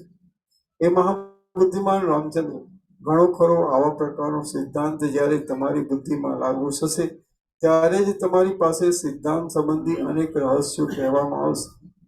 જગતમાં માયા આદિ કોઈ પણ પદાર્થો બ્રહ્મથી ભિન્ન ઉત્પન્ન થયા નથી, તો પણ જ્યારે તમને તે વિષયનું અજ્ઞાન મળશે ત્યારે સગળા રહસ્યો સંપૂર્ણ રીતે તમારા જાણવામાં આવશે. જેમ રાત્રિના અંધારાનો ક્ષય થાય ત્યારે સ્થાવર જંગમ જગત સ્ફુટ જોવામાં આવે છે, તેમ મિથ્યા પદાર્થનો બાદ થાય ત્યારે બ્રહ્મ તત્વ યથાર્થ રીતે જાણવામાં આવે છે. હે રામ, જ્યારે અજ્ઞાનથી દૂષિત થયેલી દ્રષ્ટિ વડે આ જે સગળી દિશાઓમાં વિસ્તીર્ણ થયેલું જોવામાં આવે છે તેનો અને અજ્ઞાનનો નાશ ટૂંકમાં સંપૂર્ણ બાદ થશે ત્યારે નિર્મળ દર્પણ જેવા અને વાસ્તવિક સત્યતાવાળા નિર્મળ પરમપદમાં તમને અખંડ નિર્મળતા જણાશે. એ વાતમાં કશો સંશય નથી. શ્રી યોગ વાસિષ્ઠ રામાયણમાં સ્થિતિ પ્રકરણનો બ્રહ્મેવ ઇદમ સર્વમ જગત ઇતિ પ્રતિપાદન નામનો સર્ગ 40મો સમાપ્ત. સર્ગ 41મો. આ 41મા સર્ગમાં પુરાણ અથવા કલ્પના थोड़ा तोड़ के बोले, अखंड नहीं बोले. ब्रह्म एव इदम सर्वम जगत, तो जगत अलग बोले. ब्रह्म एव इदम सर्वम जगत. बरोबर. ब्रह्मेव इदम सर्वम जगत इति. ब्रह्म एव इदम सर्वम जगत. ब्रह्म ही यह सब जगत है, यह सब जगत है. तो साथ में है, साथ में. अब जगत अलग बोले.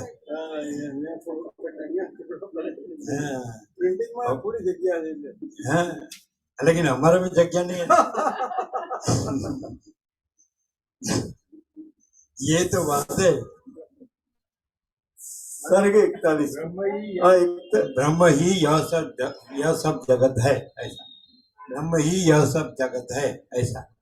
माने जगत कोई दूसरी वस्तु नहीं है, वो ब्रह्म ही है, ऐसा. अनंत महासागर ही अनंत, यह सब अनंत मौजा है, तो अनंत महासागर ही है. अनंत मौजा अलग दूसरा नहीं है. तो ब्रह्म एवं इदम सर्वम जगत साथ में बोलेगा, है ना. उधर जगह है लेकिन इधर जगह नहीं. इधर अखंड है. वहां की जगह ज्योति अनंत अखंड वेद परम चिदाकाश. क्या कहाँ से है? ऊपर पड़ा था पान ऊपर. सर्ग 41. अभी आया ना, अभी आया ना. ब्रह्म एवं इदम सर्वम जगत, माने यह सर्व जगत ब्रह्म ही है. कोई जगत ऐसी अलग दूसरी वस्तु नहीं है. पहले ये सब प्रकाश हो गया, वही सब आया है कि नहीं. परम चिदाकाश सब वस्तु आ गई. सब जो प्रकाश में सब आ गया था, इसमें भी वो सब आ गया है कि नहीं. वो कैसे होता है? हमेशा ऐसा होता रहता है. पहले बोलते हैं ना, बाद में उसमें पढ़ने में आता है.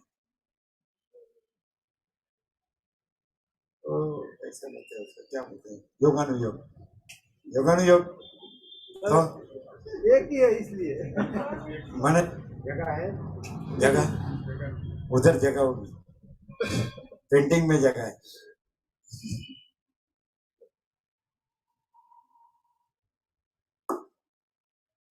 સર્ગ 41.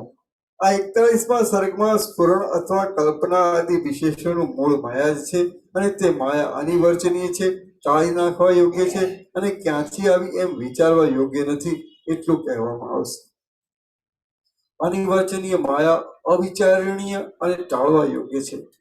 રામ બોલે, હે બ્રહ્મા, શીતળ, નિર્મળ, પ્રકાશમાન, અત્યંત ગંભીર અને ક્ષીરસાગરના પેટ જેવી આપની વિચિત્ર ઉક્તિઓથી હું ક્ષણ માત્રમાં અંધારામાં પડેલા જેવો થઈ જાઉં છું અને ક્ષણ માત્રમાં અજવાળામાં આવેલા જેવો થઈ જાઉં છું. જેમ ચોમાસામાં વાદળાઓ આમ તેમ ફરવાથી દિવસ જરાવારમાં અંધારાવાળો અને જરાવારમાં પ્રકાશવાળો થઈ જાય છે, તેમ હું પણ આપણા વચનોના અભિપ્રાયને કંઈક સમજું છું ત્યારે પ્રકાશવાળો થઈ જાઉં છું અને તે વચનોમાં પરસ્પર વિરોધ આવવાને લીધે સંશયમાં પડી જાઉં છું ત્યારે અંધારાવાળો થઈ જાઉં. પરમાત્મા અનંત છે, કોઈ પ્રમાણોના માપમાં આવે એમ નથી. પૂર્ણ છે, એક છે, સર્વદા સ્વયં પ્રકાશ છે અને તેનો પરમાર્થ પ્રકાશ કદી પણ બંધ પડે નહીં એવો છે. તેમાં માપમાં આવે એવા આ જગતની કલ્પનારૂપ વિકાર કેમ આવ્યો એ સંશયમાં હજી હું ગૂંચવાયા કરું છું. વશિષ્ઠ બોલે, હે રામ, આજે તમને વ્યામોહ થાય છે તે મારા વાક્યમાં દોષ હોવાથી થતો નથી, પણ મારા વાક્યોનું તાત્પર્ય નહીં સમજવા રૂપ તમારા દોષથી જ થાય છે. મારા સગળા વાક્યો યથાર્થ છે, મુખ્ય વિષયના આદિ દોષો વાળા પણ નથી, મુખ્ય વિષયના સંબંધ વગરના નથી અને આગળ પાછળના વિરોધવાળા પણ નથી. જ્યારે તમારા જ્ઞાનચક્ષુ નિર્મળ થશે અને બુદ્ધનો ઉદય વિસ્તીર્ણ થશે, ત્યારે તમે સ્વસ્થપણાથી મારા વાક્યો તથા મારા વિચારો બીજાઓના વાક્યોથી તથા વિચારોથી કેટલા પ્રબળ છે એ સંપૂર્ણ રીતે જાણશો. બ્રહ્મના એક દેશમાં માયા છે અને તે માયાથી બ્રહ્મમાં આ જગત થયું છે ઇત્યાદિ મારા વાક્યોનો સંદર્ભ સાંભળી તમે ભ્રાંતિમાં પડી જાઓ છો, પણ ભ્રાંતિમાં પડો નહીં. કારણ કે શિષ્યને ખરા શાસ્ત્રાર્થની સમજણના માર્ગે ચડાવવા સારું કેટલીક એવી કલ્પિત વાતો પણ કરવી પડે છે. કલ્પિત વાતો અલ્પકલ્પિત સાચો પદાર્થ જણાવવામાં ઉપાયરૂપ થાય છે. એટલા માટે પ્રક્રિયામાં એવી કેટલીક કલ્પિત વાતોની ગરબડ ચલાવવી પડે છે. જ્યારે તમે સત્ય તથા અત્યંત નિર્મળ પરબ્રહ્મને જાણશો, ત્યારે તમને માયાની તથા જગતની કાંઈ પણ ગરબડ સ્વરૂપમાં પ્રતીત થશે નહીં. માયા તથા જગત અવિદ્યમાન છતાં પણ હજી સુધી તમારા મનમાં ઘુમાયા કરે છે, તો એ ટાળી નાખી તમારા મનમાં સાચી સમજણ દસાવવા માટે માયાનું અને જગતનું સ્વરૂપ કહેવાની જરૂર છે અને તેથી તે કહેવાને માટે જ મારે આ પ્રપંચ કરવો પડે છે. તમને બ્રહ્મમાં ભેદ હોવાની શંકા થાય છે. જ્યાં સુધી દ્વૈતનો અધ્યારોપ ન સમજાયો હોય ત્યાં સુધી તેનો અપવાદ સમજાતો નથી. તો અધ્યારોપ કરવાને માટે જ બ્રહ્મમાં માયા તથા જગત હોવા વિશેનો આ વાક્યરૂપ પ્રપંચ મેં ઉઠાવેલો છે. ઉપદેશના સમયમાં કાચા શિષ્યની પાસે પ્રક્રિયા રૂપે આવી अध्यारोप माने माँ की आकाश में कल्पना भासती है और अपवाद माने माँ की आकाश में कल्पना नहीं है, ऐसा. अध्यारोप माने माँ की आकाश में कल्पना भासती है और अपवाद माने माँ की आकाश में कल्पना नहीं है, ऐसा. अध्यारोप अपवाद.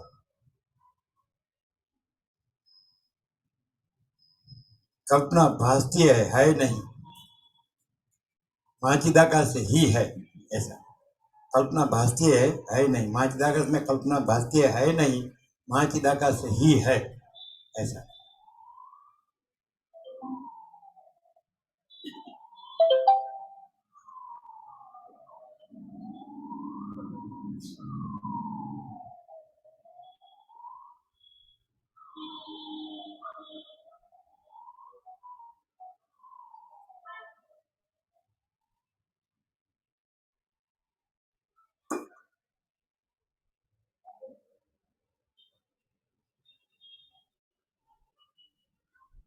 ઉપદેશના સમયમાં કાચા શિષ્યની પાસે પ્રક્રિયા રૂપે આવી કલ્પિત વાતો કર્યા વિના છૂટકો જ નથી. જો કે વિદ્વાનોની દ્રષ્ટિથી માયા કે જગત કાંઈ છે જ નહીં, આત્મામાં માયા વાસના કર્મ કે કલ્પના કાંઈ છે જ નહીં અને અત્યંત શુદ્ધ જે પરબ્રહ્મ છે તે જ આ જગત છે. એ વાત વિચિત્ર રૂપવાળી ઘણી ઘણી યુક્તિઓથી સિદ્ધાંતના સમયમાં તમને વિસ્તારપૂર્વક કહેવાની છે, પણ એ નિષ્પાપ. હમણાં તો બ્રહ્મમાં માયા હોવાનો સ્વીકાર કરીને આગળ વાત ચલાવું છું. માયા અને માયાથી થયેલું જગત ખોટા છે, છતાં પણ પરસ્પરની સહાયતાથી તેઓ બહુ જામી ગયા છે. તેમને તોડવાનું તથા તોડવાના સાધનોમાં યત્ન કરવાનું હમણાં ચલાવેલી પ્રક્રિયા વિના બની શકે નથી. હે રામ, પિશાચની સ્થિતિનું વર્ણન આપીએ ત્યારે જ પિશાચોનો અભાવ બાળકના મનમાં ઠસાવી શકાય છે. ખોટા પદાર્થોને નષ્ટ કરવામાં ખોટા ઉપાયની જ જરૂર છે. જેમ અસ્ત્રથી અસ્ત્ર શાંત થાય છે, મેલથી મેલ ધોવાય છે, ઝેરથી ઝેર ઉતરી જાય છે અને શત્રુથી શત્રુ હણાય છે, તેમ ખોટા સાધનોથી જ ખોટી માયા ટળે છે. હે રામ, જો કે કલ્પિત પ્રક્રિયા ઉપદેશ પણ એક જાતનું માયાનું સ્વરૂપ જ છે, તો પણ એ સ્વરૂપ એવું ઉત્તમ છે કે તે પોતાના નાશનો ઉદ્યમ કરાવવાની ઈચ્છાથી જ્ઞાનની માગણી કરે છે અને તે જ્ઞાન સઘળા દોષોને હરે છે. હે રામ, આ જગત રૂપે અનુભવમાં આવતી માયા પોતાના નાશથી હર્ષ આપે એવી છે. આ માયાનો સ્વભાવ જાણી શકાતો નથી, કારણ કે સૂક્ષ્મ દ્રષ્ટિથી જોવા લાગીએ ત્યાં તરત જ એ જતી રહે છે. એ જગત રૂપ માયા વિવેકને ઢાંકી દે છે, બીજા અનેક જગતોને ઉત્પન્ન કરે છે અને તે છતાં એ કેવી છે એમ જણાતું નથી. એ ભારે આશ્ચર્ય તો જુઓ. આ માયા પરીક્ષા ન કરીએ ત્યાં સુધી સ્ફુર્યા કરે છે, પરીક્ષા કરી કે તરત જ નષ્ટ થઈ જાય છે, અને જાણે ન હોય ત્યાં સુધી અને જાણી ન હોય ત્યાં સુધી સાચી રહીને મસ્તી કર્યા કરે છે. કહો, સંસારના બંધનરૂપ આ માયા ખોટી હોવા છતાં પણ અત્યંત સાચી હોય એમ લાગે છે, અને વળી આપણા જ્ઞાનને તોડી નાખે છે, માટે બહુ વિચિત્ર છે. આ સંસાર સંબંધી માયા જે અત્યંત ભેદ વગરના આત્મ સ્વરૂપમાં જીવ તથા દેહ આદિ ભારે ભેદને વિસ્તારી દે છે, એટલે ભેદને લીધે આત્મા પુરુષોત્તમ કહેવાય છે. જગત રૂપ ક્ષર પુરુષ તથા જીવરૂપ અક્ષર પુરુષ ન હોય તો આ આત્મા પુરુષોત્તમ જ કેમ કહેવાય? આ માયા વાસ્તવિક રીતે છે જ નહીં એવી ભાવનાને દ્રઢ કરી જ્યારે તમે તત્વવેત્તા થઈને સ્વરૂપને પ્રાપ્ત થશો ત્યારે જ આ મારા કહેવાનો આશય તમારા જાણવામાં આવશે. જ્યાં સુધી તમને પાકો બોધ થયો નથી ત્યાં સુધી તમે મારા વચન ઉપર જ વિશ્વાસ રાખીને માયા છે જ નહીં એવો ભારે તથા અવિચળ નિશ્ચય રાખો. આ જગતરૂપ જે મોટી કલ્પના નજરે આવે છે તે મિથ્યા જ છે, અને તે કેવળ મનની જ લીલારૂપ છે. જે કાંઈ છે તે બ્રહ્મ જ છે એવો જેના મનમાં પરોક્ષ નિશ્ચય હોય તેને પણ મુક્તિની પ્રાપ્તિ થાય છે. આ દેહ આદિ બ્રહ્મ આકારો છે અને તેઓથી હું બંધાયો છું એવી જે ભાવના છે તે જ સર્વ જગતમાં સર્વ જીવોને વાંચવાની ચાલરૂપ છે. આ જગત બ્રહ્મરૂપ છે અથવા આ જગત ખોટું છે, એ બે નિશ્ચયોમાંથી એક નિશ્ચયને દ્રઢ રાખીને આસક્તિ રહિત થયેલો જે પુરુષ જગતને સ્વપ્ન જેવું અને ભ્રાંતિ માત્ર જ જાણે છે તે પુરુષ દુઃખમાં ડૂબી જતો નથી. આ મિથ્યાભૂત દેહ ઇન્દ્રિય આદિની ભાવનાઓમાં જેને અહમ બુદ્ધિ હોય છે તે પુરુષ વાસ્તવિક રીતે પોતે પરબ્રહ્મ છતાં પણ અવિદ્યામાં ગોતા કર્યા કરે છે. જેમ મહાસાગરના જળમાં રજના કણો છે જ નહીં તેમ વ્યાપક પરમાત્મામાં વિકારીપણું આદિ કોઈ દોષો છે જ નહીં.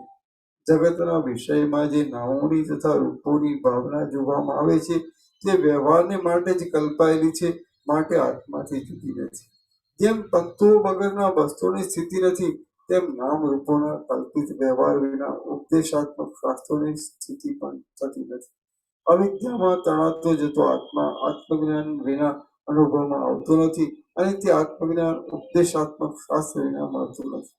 એ રામ, આત્મ સ્વરૂપની પ્રાપ્તિ વિના અવિદ્યારૂપી નદીનો પાર આવતો નથી. તે અવિદ્યારૂપી નદીનો જે પાર છે તેને જ અક્ષયપદ કહેવામાં આવે છે.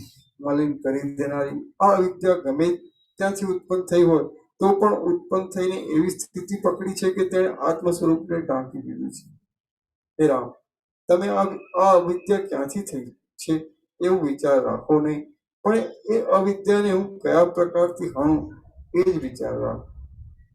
હે રામ, આ અવિદ્યા ક્ષીણ થઈને અસ્ત પામી જશે ત્યારે ક્યાંથી થઈ હતી, સી રીતની હતી અને સી રીતે નષ્ટ થઈ એ સઘળું સંપૂર્ણ રીતે તમારા જાણવામાં આવશે. ઓમ ઓમ ઓમ.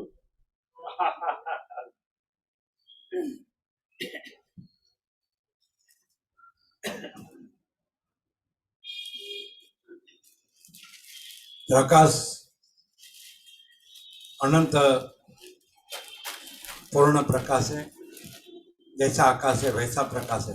आकाश आकाश है तो सब जगह आकाश है, अनंत है ना, अनंत सर्वत्र.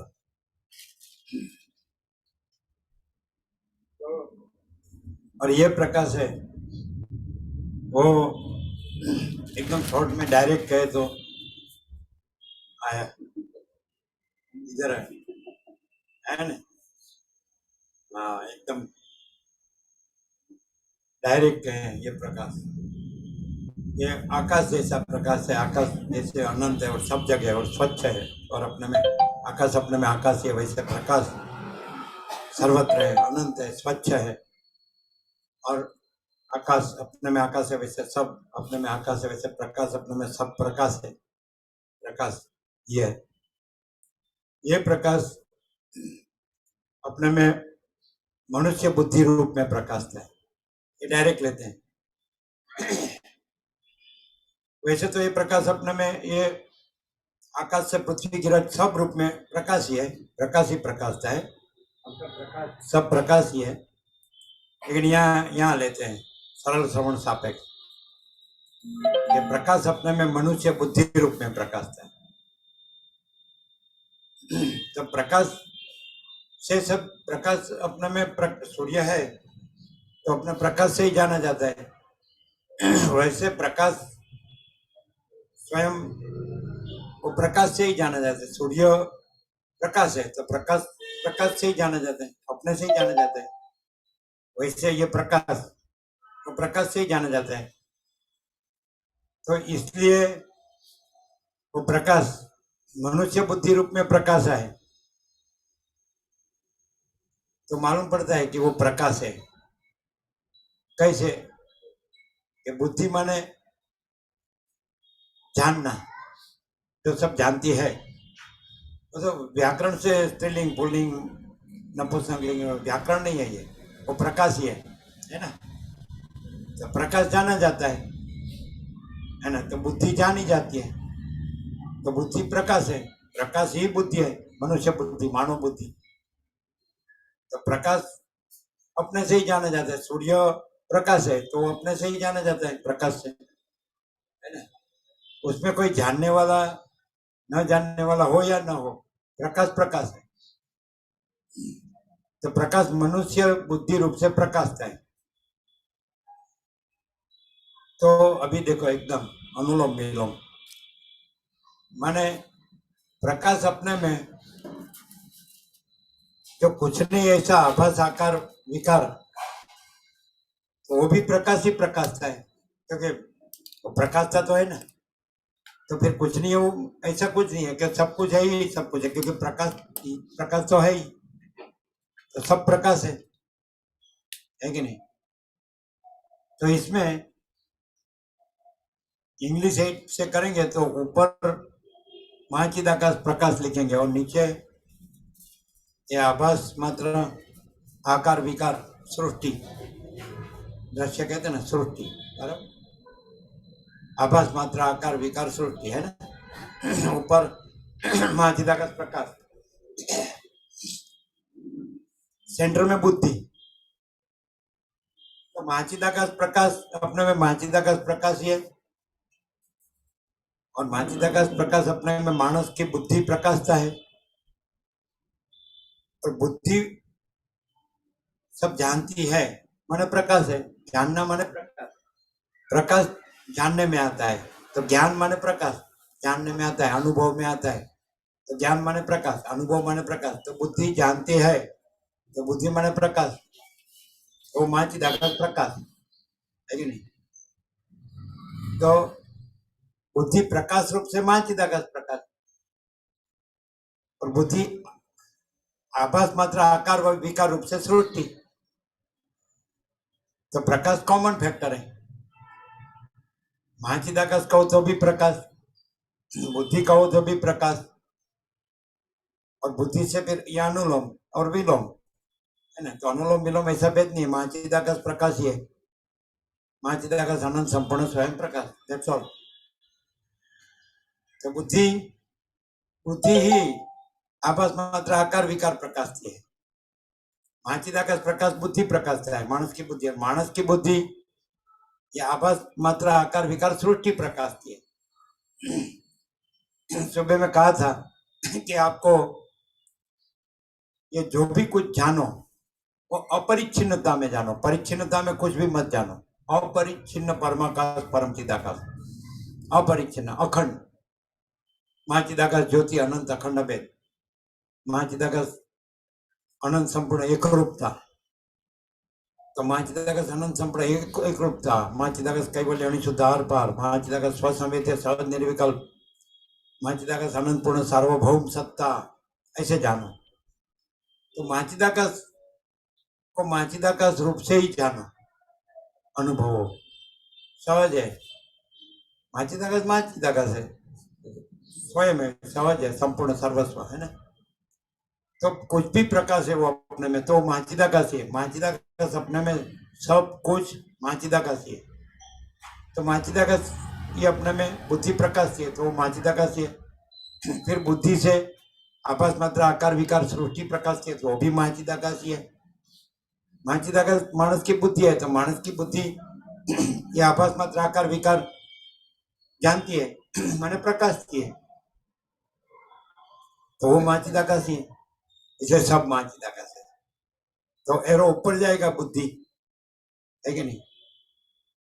तो बुद्धि चैतन्य ज्ञान रूप से माँ चिदाकाश प्रकाश, ज्ञान तो चैतन्य है और बुद्धि ज्ञान है। वो तो आ गया कि बुद्धि माइनस वासना इक्वल टू प्रज्ञानम ब्रह्म, महावाक्य आ गया ना, बुद्धि माइनस वासना, वासना माने कल्पना। तो कल्पना जो कुछ नहीं, ऐसी कल्पना के भेद है कि ये माँ चिदाकाश प्रकाश है, ये बुद्धि है, या बस मात्र आकार विकार सृष्टि है, तो ऐसा भेद माँ चिदाकाश में नहीं है। तो सब माँ चिदाकाश से एकदम सहज है, कल्पना के भेद नहीं है, और माँ चिदाकाश में कोई भेद नहीं है, और कल्पना के भेद सच्चे नहीं है, कुछ नहीं है। बराबर क्लियर? तो मानस की बुद्धि है। अभी देखो बुद्धि में ये सब जानने में आया कि नहीं कि वास्तव में केवल स्वस्वरूप केवल माँ चिदाकाश है, स्वयं सिद्ध स्वयं प्रकाश स्वयं पूर्ण स्वस्वरूप स्वयं माँ चिदाकाश आंखों एकलो प्रकाश है। तो फिर वो बुद्धि प्रज्ञा है, वो प्रज्ञानम ब्रह्म, तो वो बुद्धि माँ चिदाकाश है। वशिष्ठ ने देखो बहुत मार्ग है, कर्म योग, भक्ति योग, ज्ञान योग, राजयोग, ऐसा गीता में भी सब मार्ग व्यास ने बताए, सब जगह। नारद के भक्ति सूत्र है, सांडिल्य के भक्ति सूत्र है, सब है, भक्ति भी है, पतंजलि का राजयोग, ज्ञान योग, सब है, गीता में सब है। तो कर्म मार्ग से भी माँ चिदाकाश है, उपासना मार्ग से भी माँ चिदाकाश है, ज्ञान मार्ग से भी माँ चिदाकाश है, ध्यान मार्ग से भी माँ चिदाकाश है। लेकिन वो मार्ग नहीं है, वो माँ चिदाकाश है, प्रकाश है। ये जो बुद्धि है, यहाँ योग वशिष्ठ क्या है कि डायरेक्ट माँ चिदाकाश ही ज्ञान है, और ज्ञान ही माँ चिदाकाश है। और उसने जो ज्ञान को बुद्धि की स्फूर्ति, माँ चिदाकाश बुद्धि स्फूर्ति है, ऐसा करके लिया है कि बुद्धि माँ चिदाकाश ज्ञान, चैतन्य ज्ञान, बुद्धि है। इसलिए अत्यंत सूक्ष्म संपूर्ण शुद्ध अवलोकन ज्ञान, अत्यंत सूक्ष्म संपूर्ण शुद्ध अवलोकन ज्ञान, ये अवलोकन किस में होता है? बुद्धि में। तो इसमें आपको भार बहुत देते हैं, कर्म उपासना ध्यान दूसरों पर भार नहीं देते हैं। ऐसा बोलते हैं कि जो ज्ञान है शुद्ध, केवल अकेला शुद्ध, वही माँ चिदाकाश है, वो चैतन्य प्रकाश है, सीधा कोई अनुभव है, वो सब पर्याय है। तो बुद्धि, तो यहाँ जो भेद की कल्पना जो है, तो बुद्धि ऊपर यदि चैतन्य ज्ञान से माँ चिदाकाश प्रकाश रही है तो भेद की कल्पना नहीं है, और बुद्धि भेद की कल्पना से आभास मात्र आकार विकार सृष्टि है कि नहीं? क्लियर है एकदम, direct, no idea, 0 no compromise. बुद्धि तो संपूर्ण कल्पना रहित है, भेद कल्पना रहित है, तो फिर वो चैतन्य ज्ञान है, और वो माँ चिदाकाश प्रकाश है, डायरेक्ट माँ चिदाकाश।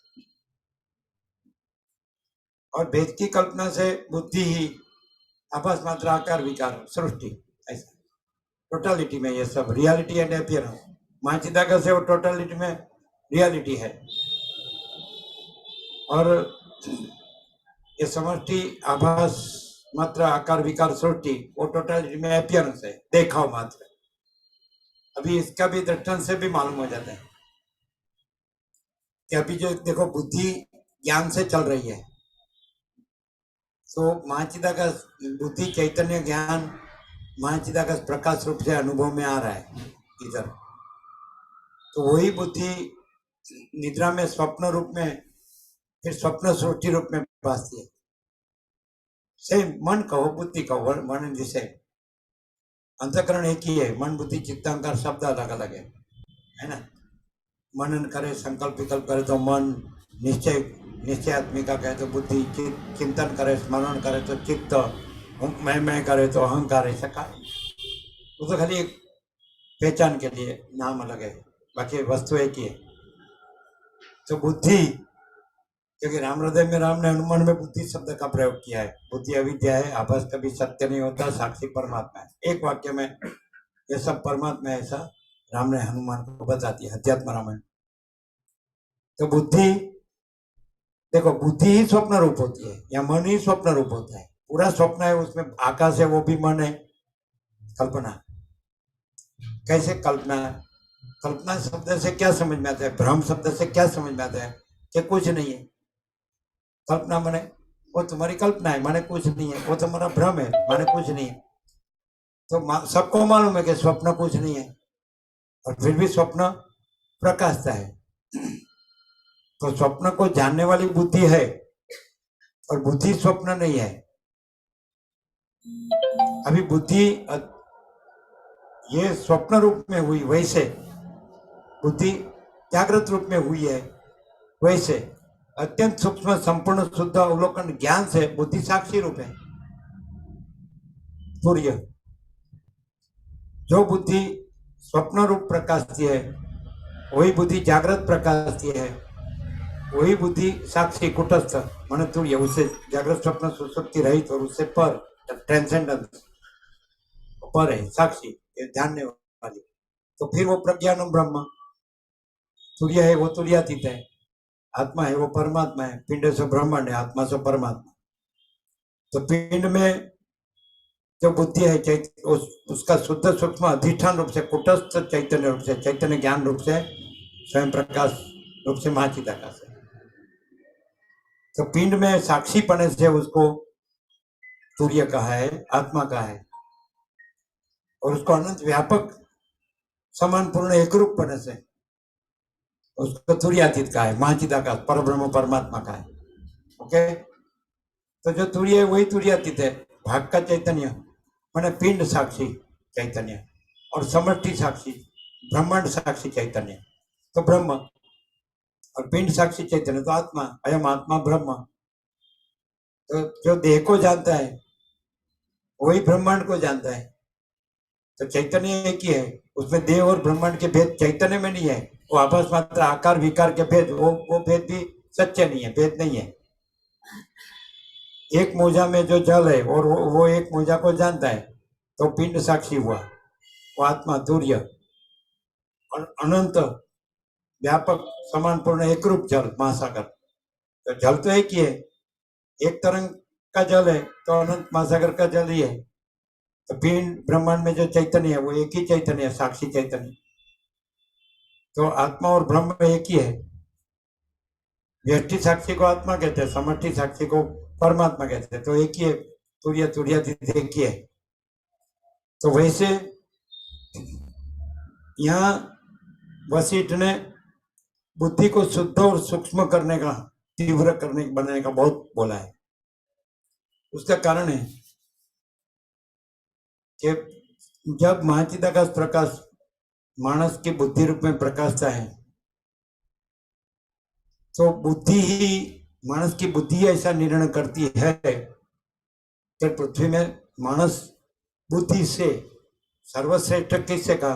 बुद्धि में सर्वश्रेष्ठ है। सब प्राणी, पशु पक्षी कीट पतंग जीव जंतु, कितनी भी योनि जन्म जाति के जीव हो, तो सब में बुद्धि में मानस श्रेष्ठ है। फिर उसकी श्रेष्ठता ज्यादा डीप जाने से मिलती है। जैसे ज्ञानेश्वर ने कहा वैसे कि बुद्धि का सर्वश्रेष्ठ सदुपयोग क्या? तो बुद्धि अपने अधिष्ठान साक्षी चैतन्य महाचिदाकाश है ना, महाचैतन्य प्रकाश, उसको जान के बुद्धि अपने आभास मात्र आकार विकार जानती है। वो तो कुछ नहीं है, वो जानना कुछ नहीं। ये विश्व को जानना, वो आभास मात्र आकार विकार को जानना, तो वो तो कुछ नहीं है। महाचिदाकाश खुद रहा है, दूसरा नहीं है। तो नहीं है को जानना, वो इसलिए नहीं है। ये मैं को जानना, वो नहीं है। जगत को जानना, वो नहीं है। क्यों? कि तो जन्म विकार नाश वाला है, और महाचिदाकाश तो अजन्म अविकारी अविनाशी है। तो बुद्धि उसकी स्फूर्ति है। जैसे चलन और तरंग, तो महासागर की स्फूर्ति है। तो चलन और तरंग अनंत स्वरूपतः सत्यतः वस्तुतः अनंत महासागर है। तो बुद्धि भी उसका सर्वश्रेष्ठ सदुपयोग अपने अधिष्ठान आधारभूत मूल तत्व है ना, अनंत महाचिदाकाश महासागर, अनंत परमात्मा महासागर, तो उसको जान कि उसमें अपने को खो देती है, बुद्धि खुद नहीं रहती है, और परमात्मा महासागर तो रहा ही है। ये उसका सर्वश्रेष्ठ सदुपयोग है, ऐसा ज्ञानेश्वर ने भावार्थ दीपिका में, गीता की टीका जो है उसको भावार्थ दीपिका का है, यहाँ गुजरात में ज्ञानेश्वरी कहते हैं। ये संपूर्ण है बुद्धि का सर्वश्रेष्ठ सदुपयोग। मैंने आभास, आकार, विकार, ये अहंकार ब्रह्म, जगत ब्रह्म, मैं मेरा ब्रह्म, उसमें भमना, वो मैनिपुलेशन बराबर नहीं है। लेकिन वो किसकी स्फूर्ति है? जैसे चलन और तरंग अनंत महासागर की स्फूर्ति है, स्फुरण। तो बुद्धि अनंत महाचिदाकाश महासागर की स्फूर्ति है, अनंत परमात्मा महासागर की स्फूर्ति है। तो वो अपने तत्व को, अपने मूल असल शुद्ध सूक्ष्म पूर्ण तत्व स्वरूप है, उसको जाने, अपना मूल तत्व। तो बुद्धि का मूल तत्व है चैतन्य, चैतन्य है महाचिदाकाश, हो गया। बुद्धि की सार्थकता, कृतकृत्यता, धन्यता है ना, पूर्णता, तो बुद्धि महाचिदाकाश है। तो ये बुद्धि की सार्थकता है। यहाँ सरल श्रवण से क्या होता है, और उसका उगाड़ पूरा होता है सब। अमुक वस्तु बुक में उसका निर्देश होता है, लेकिन वो थोड़ा कभी अगम्य होता है, कभी गूढ़ होता है, थोड़ा माने डीप होता है। तो उसको सरल श्रवण को खुला करने में आता है कि भाई बुद्धि है मानस में। ऐसा मानस को पृथ्वी में सर्वश्रेष्ठ क्यों कहा, किससे कहा? तो शरीर से नहीं कहा, बुद्धि से कहा। कोई भी मानस है, उसका आईक्यू देखने में आता है, इंटेलेक्चुअल क्वेश्चन, ऐसा कहते हैं आईक्यू, बुद्धि का आंख है ना। तो बुद्धि, मानस को बुद्धि का आंख से गिनते हैं। लेकिन इसमें महाचिदाकाश में ऐसा भेद नहीं है, स्वरूप में भेद नहीं है। कोई भी हो, कुछ भी हो, कहीं भी हो, कभी भी हो, कैसा भी हो, सब महाचिदाकाश है। स्वरूप, जहाँ स्वरूप ज्ञान है, स्वरूपानुभव है, स्वरूप ध्यान है, और स्वरूप रूपता ही है, एक रूपता, स्वरूप एक रस है। तो उधर भेद नहीं है, स्वरूप में भेद नहीं है, प्रकाश में भेद नहीं है, महाचिदाकाश में भेद नहीं है। भेद है वो कल्पना है, या भ्रम है, या मोह है, अविवेक, अविचार है, अविद्या, ज्ञान, माया है। और भेद नहीं है, वो पर ब्रह्म, परमात्मा, परम चिदाकाश है। तो बुद्धि जिसकी, बुद्धि ने जहां अपने को, अपने स्वरूप में, स्वरूप को जान के उसमें अपने को लीन हो जाती है, खो दिया। नरसिंह में तो ऐसे कहते थे, बने नरसयो हूं असत्य न ओचरूं, लीन थया विना हरि केम आवे, ऐसा बोलते। बुद्धि जब उसमें लीन हो जाती है चैतन्य में, अनंत चैतन्य प्रकाश, ये सब अनंत चैतन्य प्रकाश, बुद्धि जब नहीं रहती है, ऐसा रमण भी ऐसा कहते हैं, नमस्कार माने अहंकार का आत्मा में लय। हम ऐसा करते हैं, या ऐसे बैठ के गोठन फेर करते हैं, या साष्टांग करते हैं, वो तो खाली प्रतीक है। वास्तविक नमस्कार ये है कि अहंकार का आत्मा में लय, जैसे मोजा का महासागर में लय, चित्त का महाचैतन्य प्रकाश में लय, बुद्धि का महाचैतन्य प्रकाश में लय, मन का महाचित चैतन्य प्रकाश में लय। तो ये हो रहा है। कल्पना का महाचैतन्य प्रकाश में लय, भ्रम का, मोह का महाचैतन्य प्रकाश में लय, अविद्या, ज्ञान, माया का महाचैतन्य प्रकाश में लय, अविवेक, अविचार का महाचैतन्य प्रकाश में लय। अच्छा, इसमें माया का तो दो प्रकार की गई, विद्या और अविद्या। जो महाचिदाकाश को प्रकाशती है वो विद्या, और जो महाचिदाकाश में नहीं है, ऐसा जो प्रकाशती है, आभास मात्र, आकार, विकार, वो अविद्या। जैसे अनंत महासागर को जो प्रकाशता है वो ज्ञान, वो विद्या। और अनंत महासागर में नहीं है ऐसा चक्री, तरंग, फिन, परपोटन, उसका नाम, रूप, उत्पत्ति, स्थिति, लय, आभास मात्र, आकार, विकार, उसको जो प्रकाशता है, नहीं है उसको प्रकाशता है, वो अविद्या, अज्ञान, माया। तो ये विद्या, अविद्या, फिर अनंत जो स्वच्छ महाचिदाकाश है, उसमें विद्या, विद्या के भेद नहीं है, स्वरूप में भेद नहीं है, लेकिन जब बुद्धि की स्फूर्ति हुई और वहां पॉसिबिलिटी हुई, भेद की शक्यता हुई कि माचिदाकाश तो है, उसको अधिष्ठान को तो ना नहीं बोल सकते। ये जगत है तो सूर्यनारायण भगवान नहीं है ऐसा तो बोल ही नहीं सकते। सूर्यनारायण भगवान का प्रकाश ही ये सब प्रकाश रहा है, वो प्रकाश न हो तो ये कुछ नहीं है। ये तो मनुष्य भूल जाता है, इसलिए ये तो बुद्धि भी सूर्यनारायण भगवान प्रकाश है, और परमात्मा तो सूर्यनारायण भगवान के प्रकाश के भी प्रकाश है। ऐसा जैसे सूर्य चंद्र को प्रकाश है, चंद्र सूर्य को नहीं प्रकाश है, वैसे परमात्मा सूर्य को प्रकाश है, सूर्य परमात्मा को नहीं प्रकाश है, वो तो अनंत चैतन्य प्रकाश है ना। फिर भी सूर्य को या सब वस्तु को सत्ता रूप से जानो, सत्ता प्रकाश रूप से, तो सब महाचिदाकाश है। आभास मात्र आकार रूप से जानो तो कोई कुछ नहीं, तो सब महाचिदाकाश तो ही। आप अनंत महासागर को अनंत महासागर रूप से जानो तो सब अनंत महासागर है। और आभास मात्र आकार विकार चक्रित तरंग फिन परपोड़ा नाम रूप उत्पत्ति स्थिति ले जो नहीं है वो रूप से जानो तो कोई कुछ नहीं है। लेकिन वहां भी अनंत महासागर तो है ही, कुछ नहीं ऐसा तो कभी कुछ है ही नहीं, ऐसा है ही नहीं, कुछ नहीं ऐसा तो है ही नहीं, सब कुछ है तो है ही।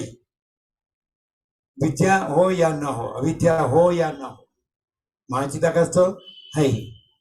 तो बुद्धि कॉमन फैक्टर है। यहाँ बुद्धि ये सुनने से अध्यारोप अपवाद से अध्यारोप અને कल्पना भासती है, महाचिदाकाश है, उसमें कल्पना कुछ नहीं है, वो महा चैतन्य प्रकाश ही है। सारा अनंत एक ही महा चैतन्य प्रकाश है, सारा का सारा पूरा का पूरा। आकाश कैसे, आकाश अनंत स्वच्छ है और सब जगह है, और आकाश अपने में आकाश ही है, दूसरा कुछ नहीं। वैसे महाचिदाकाश अनंत स्वच्छ है, सब जगह है, और अपने में महाचिदाकाश है, दूसरा कुछ नहीं है। तो उसमें कल्पना भासती है, वो अध्यारोप, और कल्पना नहीं है वो अपवाद। तो अध्यारोप अपवाद भी नहीं है, क्योंकि कल्पना है ही नहीं। कल्पना भासती है कहना भी नहीं है, और नहीं है कहना भी नहीं है, और महाचिदाकाश है कहना भी नहीं है, तो फिर नहीं है को नहीं कहना कहाँ है? जो है उसको है कहना भी नहीं है, वो भी विचार है, विचार भी नहीं है, लेकिन प्रकाश है। महाचिदाकाश अनंत संपूर्ण स्वयं प्रकाश, महाचिदाकाश परम कैवल्य, परम शांति है, परम कैवल्य, कैवल्य परम निर्मलता, परम शीतलता है। नहीं है ऐसा नहीं है, सब कुछ है। तो जो भी प्रकाश है वो प्रकाश ही है, इसलिए अनंत पूर्ण है। तो इसमें बुद्धि शब्द जो यूज किया है, तो बुद्ध बोधयति, बुद्ध धातु है देव भाषा में, बुद्ध खोड़ा, बुद्ध बोधयति। जैसे चित धातु है, सत चित आनंद में चित, तो चित चेतयति प्रकाशयति, तो बुद्ध बोधयति, वो सेम।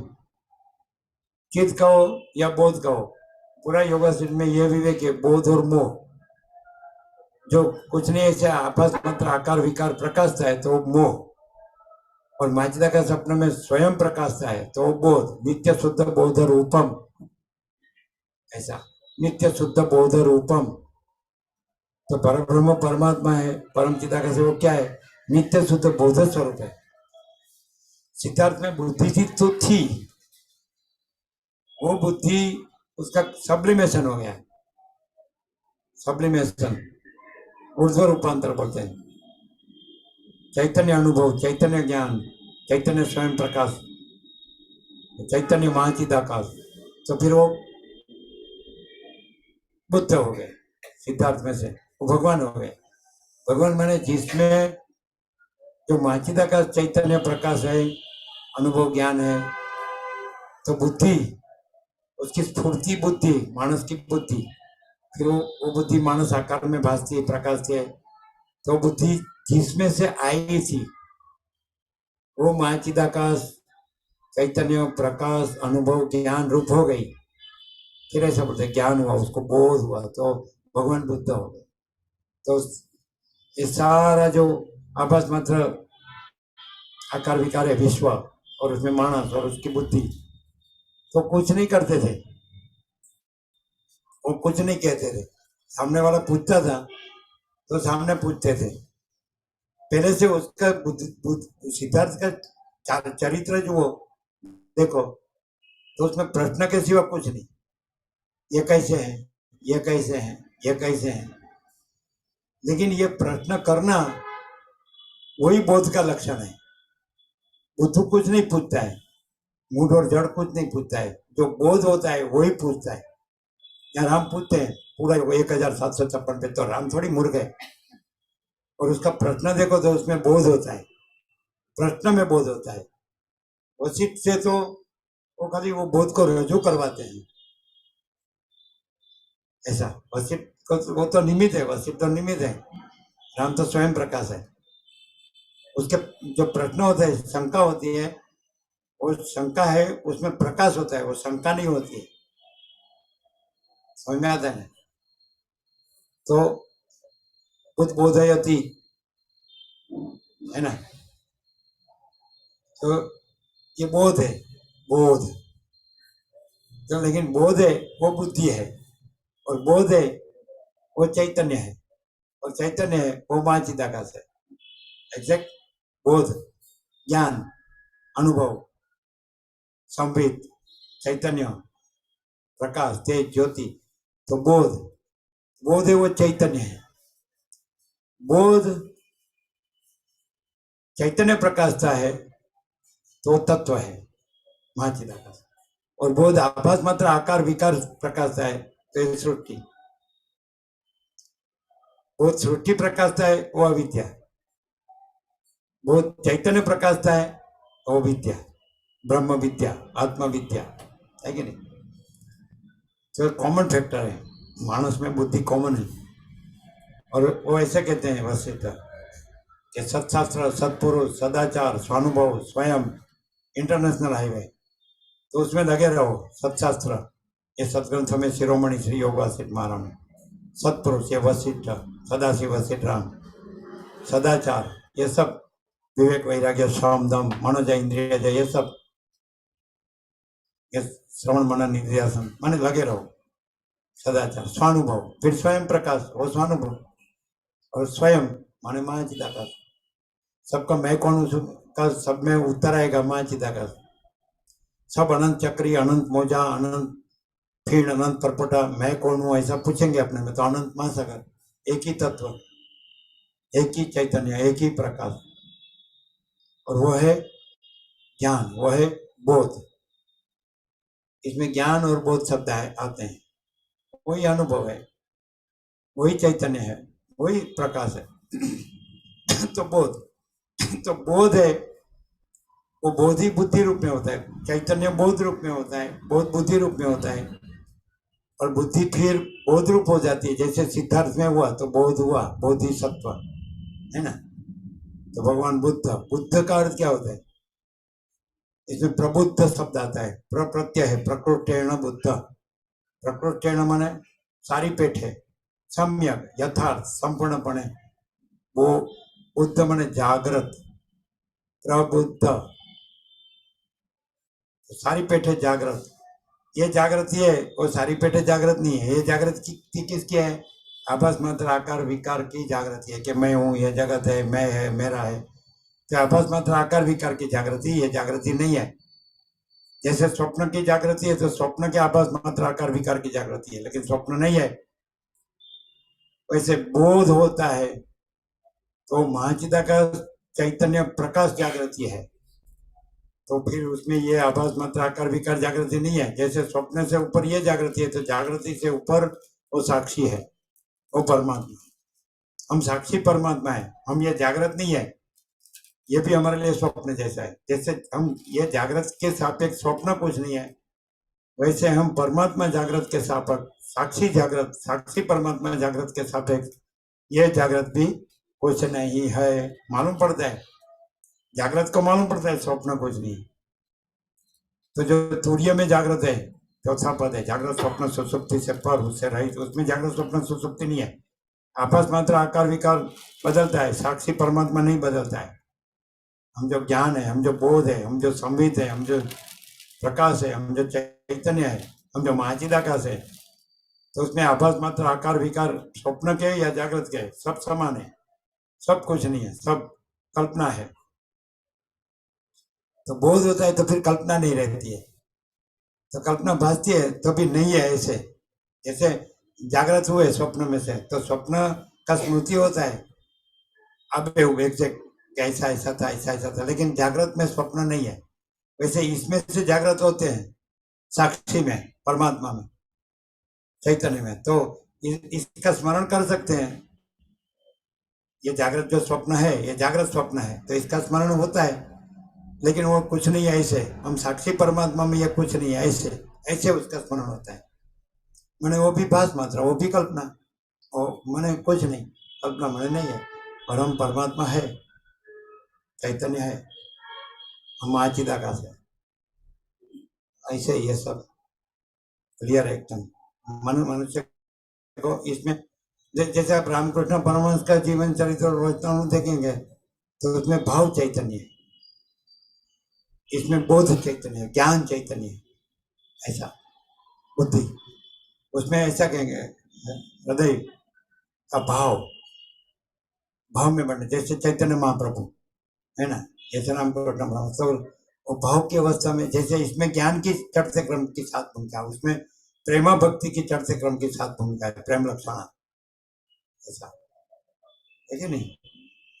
वो अध्यात्म में राम ने सभी को वो बताया है ना, नवधा भक्ति है ना, प्रथम भक्ति करो संतान सब, तो उसमें संस्कृत में है सब, है ना, सताम संगति रहे वो, लेकिन तुलसी ने मानस में कहा उसमें डिफरेंस है, उसमें लास्ट में आत्मनिवेदन है नवमी, और अध्यात्म में सदाशिव पार्वती माने उमा महेश्वर संवाद, ब्रह्मा नारद संवाद, सुत सनक संवाद, उसमें राम सबरी संवाद में नवमी जो है उसमें तत्व विचार का है।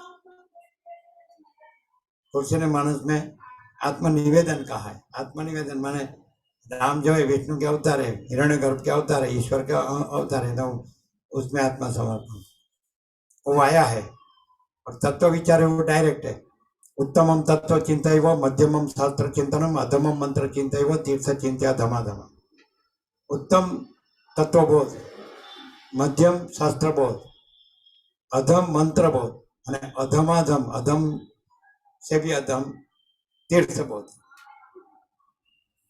है ना। उत्तमम तत्व चिंतन उपनिषद है, उत्तमम तत्व चिंतैव, मध्यमम शास्त्र चिंतनम, अधमम मंत्र चिंतैव, तीर्थ चिंत्या धमाधम। ये तत्वबोध है। तत्वबोध माने तत्व का प्रकाश, तत्व प्रकाश, तत्व चैतन्य, तत्व ज्ञान। तत्व माने क्या? मां चिदाकाश। तत्व परब्रह्म परमात्मा परम चिदाकाश, तत्व मां चिदाकाश परमाकाश पूर्ण ब्रह्म, तो ये तत्व है। तत्व उसको रियलिटी बोलते हैं, ट्रुथ बोलते हैं, सत्य है ना। तत्व ये तत्व है। क्या है? महाचिदाकाश, सारा अनंत एक ही महाचैतन्य प्रकाश है। तो ये बुद्धि है, वो बोध है, बोध है वो चैतन्य है, वो महाचिदाकाश है। That's all. और महाचिदाकाश में कोई बुद्धि की जो नीचे की जो अवस्था है, आभास मात्र आकार विकार, ये अनंत जीव, अनंत जगत है ना, ये सब देह दृश्य में मेरा, तो महाचिदाकाश में कुछ नहीं है। तो बस महाचिदाकाश अनंत संपूर्ण स्वयं प्रकाश, परम चिदाकाश, तेज में तेज, ज्योति में ज्योति, दूसरा नहीं है, दूसरा होता नहीं है। तो इससे बुद्धि को मालूम पड़ता है इससे, तो बुद्धि शुद्ध और सूक्ष्म होती है।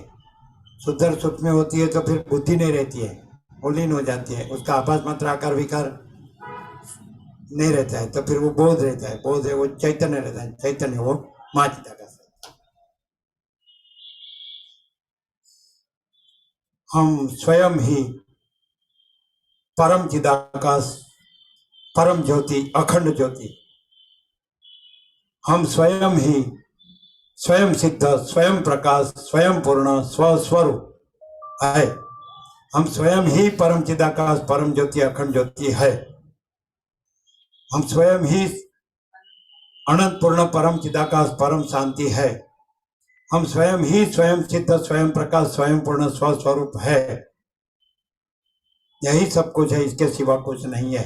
आपस मात्र आकार विकार कुछ नहीं। जैसे सूर्य से सब आप ये सब जगत के आभास मात्र आकार विकार भासता है, लेकिन प्रकाश है, लेकिन सूर्य में ये सब, ये जगत और उसके आभास मात्र आकार विकार कुछ नहीं है। सूर्य अपने में सूर्य ही है, वैसे माँ चैतन्य प्रकाश अपने में माँ चैतन्य प्रकाश ही है। माँ चैतन्य प्रकाश अपना स्वरूप छोड़ता नहीं, स्वरूप से दूसरा होता नहीं, उसमें दूसरा नहीं है, दूसरा होता नहीं, पूर्ण ही पूर्ण है। तो दृश्य भाष अनंत कोटि महाकल्पों है ही नहीं, यही सब कुछ है, इसके सिवा कुछ नहीं। हम स्वयं ही, हम ये अनुलोम विलोम नहीं है कि माँ चिदाकाश चैतन्य में से बोध में आए न बोध में से बुद्धि में आए न बुद्धि में से ये आभास समस्त, ये आभास मात्र आकार विकार, ये जीव जगत ने दृष्टा दृश्य में आए न जन्म मृत्यु में आए न सुख दुख में आए, नहीं, ये आभास मात्र आकार विकार है ही नहीं। हम माँ चिदाकाश है, हम स्वयं ही अनंत पूर्ण माँ चिदाकाश है। हम माँ चिदाकाश संपूर्ण भ्रम रहित है, संपूर्ण अहम रहित है, संपूर्ण दृष्टा रहित है, संपूर्ण दृश्य रहित है, संपूर्ण स्वप्न रहित है, संपूर्ण कल्प रहित है। हम स्वयं ही अनंत पूर्ण माँ चिदाकाश है। हम माँ चिदाकाश संपूर्ण भ्रम रहित है। माँ चिदाकाश ही माँ चिदाकाश जो है सो है। ओम ओम ओम।